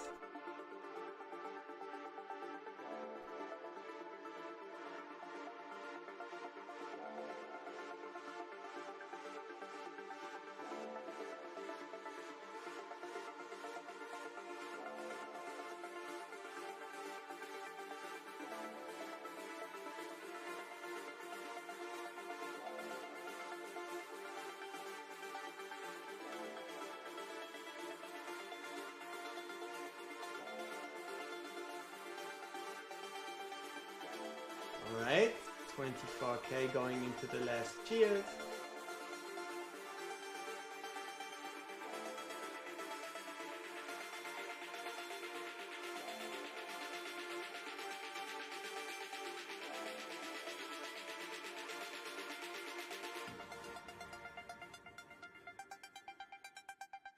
What changed?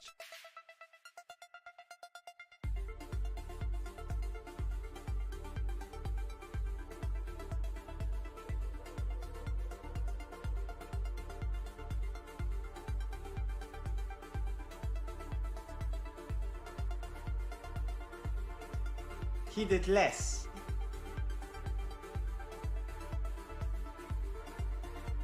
Why? I guess you could say unlucky timings.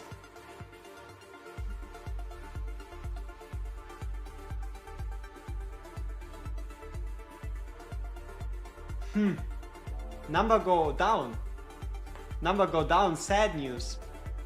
I would say it was probably the chaotic vitality, chaotic super slash thing that like fucked up his ult. No, we did turn the out. Did we ult with the outshine? We had to, right? We didn't forget to ult with the out. That would no. I could never. So back to NM3 for now, just to really see in comparison to the old numbers how much did we improve. Okay, Dosa can go in.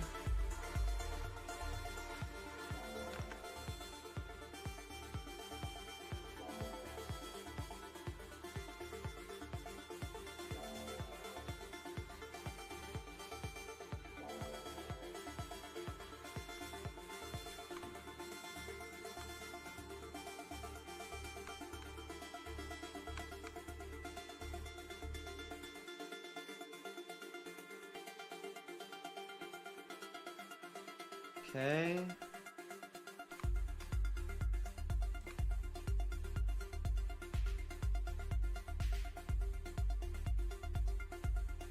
We didn't pull Laura. Okay, come on. Let's just string it all together. It's not that hard.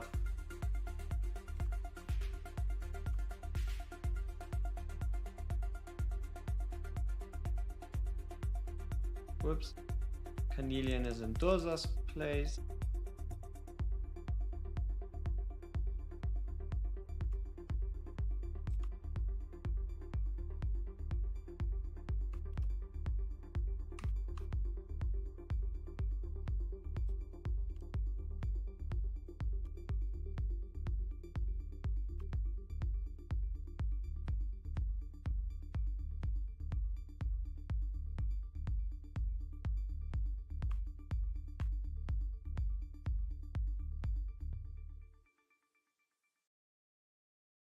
Okay, one run of everything done properly.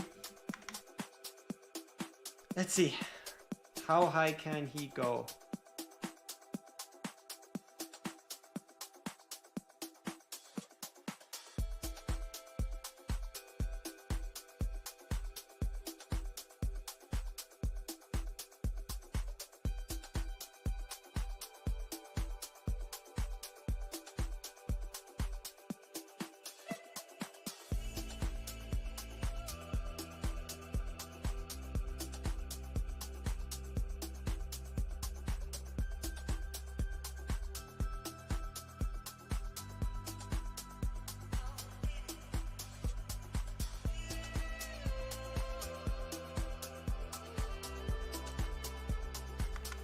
Oh, I guess Leia. Leia's exclusive artifact also adds in even more RNG. Because I think at some point she gives a rage buff. But she can also give a damage buff. And then I think also an attack speed buff. Where obviously the damage buff is the preferred thing. With the attack speed buff being, I guess, the worst. And the rage regen just throwing everything off. So... yeah.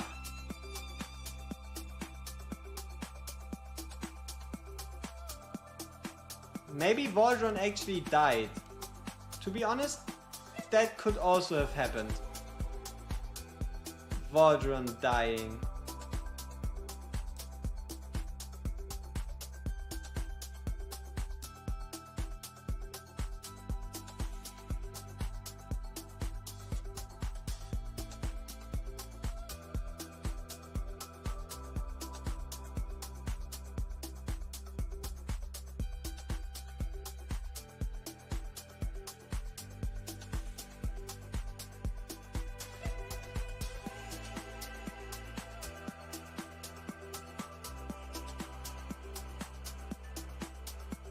So after this, the last thing we're gonna do is run him against the Monkey Man himself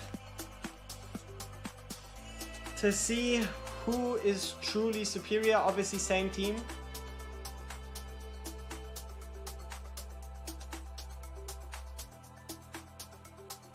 And yeah, we're gonna get our answer one way or another. The fact that it isn't even showing the gauge anymore, that's kind of suspicious. So we have to wait for the circuit to turn yellow before pressing.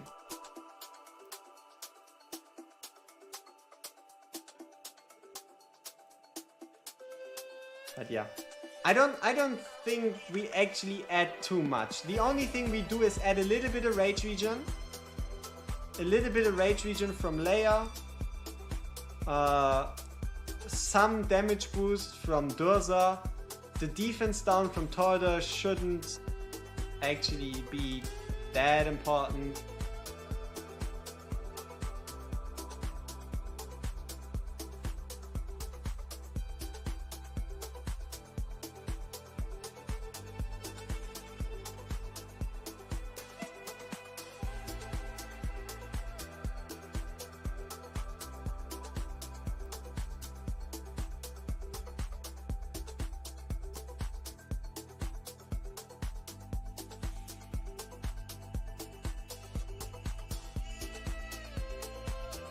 Alright, 42,000. Is Leia's exclusive better than Scarab when she's A0 and you keep her on field? I would say so. So, 386.870 millones, which is 70 million higher or 75 million higher than what we got without Torador, Leia and Durza. There's obviously still some more improvement to be done with gearing, and he was A3 instead of A5. But yeah, here, Leia's exclusive. Let's have a look at it. So, when the ultimate is triggered, 50% chance to either increase the attack speed, increase rage regen, or increase crit damage. Crit damage, nice. Attack speed, irrelevant. Rage regen, decent. Depending on the enhancement, right? If you have a 100% chance, it's way better. The true queen fighter DPS is Kineza. Yeah, sure buddy. Why wouldn't she? Okay. So. Let's end it with the monkey.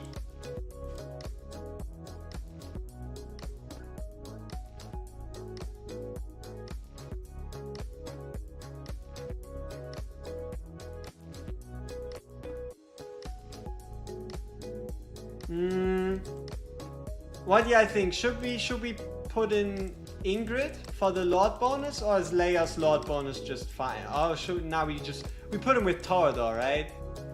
Yeah, I think we just put him with Torador. Torador's already in there, so we just introduce another Nightmare unit. Yeah. Does Leia also get the buff from my exclusive? Second here. No. It says to all allies, so it should not.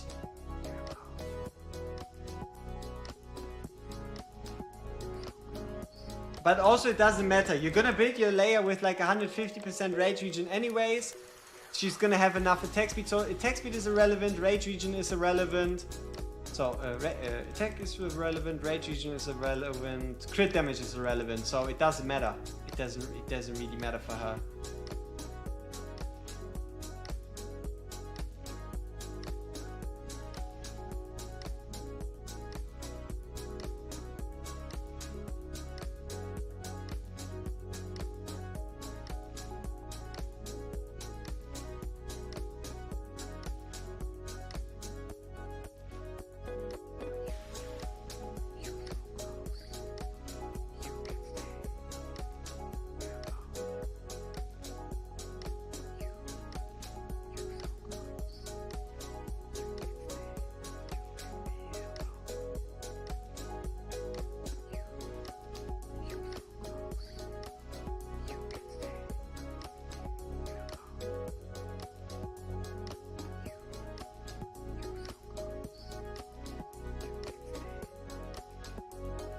Okay, Challenger Wukong.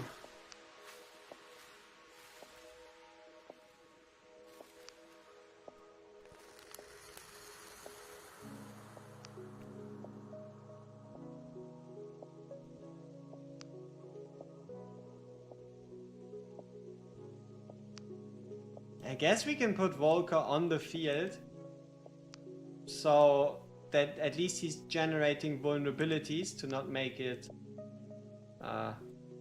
touch unfair.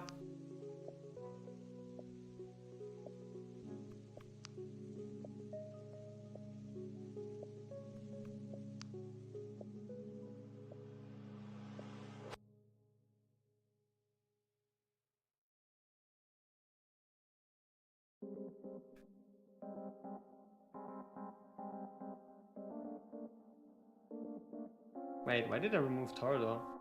Whoops. So what did we learn today besides that Wailing Sky is still the best fighter artifact? That Valderon's exclusive in Arena is not gonna get beaten. So if you want to use Valderon in Arena, use this exclusive artifact there. And outside of that, I wasn't even really able to showcase too much. Does Lubu don't work for Voldy? What do you mean? I need more context.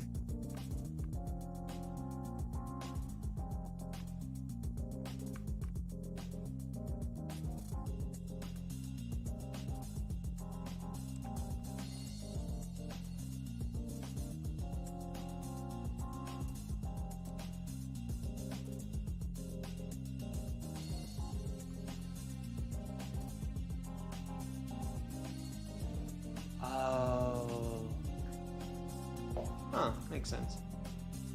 Okay.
Yep, always looking forward to that guitar solo, you know it. Maybe we're giving Wukong an unfair advantage by providing Volker with the vulnerabilities. Maybe not, but he's cooking.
Interesting. Makes me wonder how high Wukong can go. And if this video, or better said live stream, inadvertently turns into a Wukong showcase rather than a Valderon one, might be unavoidable.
I don't like this.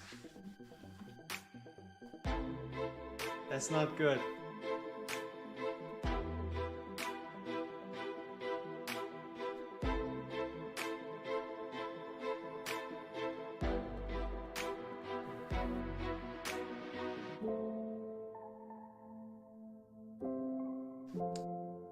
What's good, y'all, and welcome to another Wukong showcase. I know we spent the last 5 million hours looking at Valderon, A5 obviously, preparing Valderon, his gear, the best way to use him, Chameleon, etc, all that good stuff.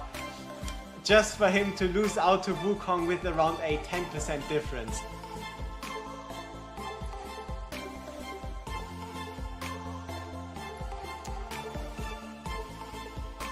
But now, imagine both of them in the same team.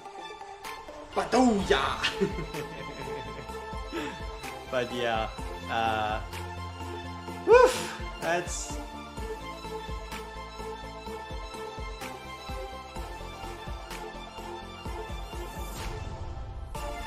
Wukong things. Alright, ladies and gentlemen, I try to get more resources so we can do proper gearing. We have 30 hours until we can do the faction triads for watchers and esotericists. So at minimum we see us there. Probably we'll do another stream tomorrow trying to fix up some more stuff. But for today we ended on the note that Valderon is ridiculous, but Wukong is ridiculousness personified. So yeah, I gotta watch some good old Champions League, get myself some food, and we see each other in the next one. Peace out, bye bye. Imagine if Valderon was the Nightmare Lord. Aye, that's pretty hard.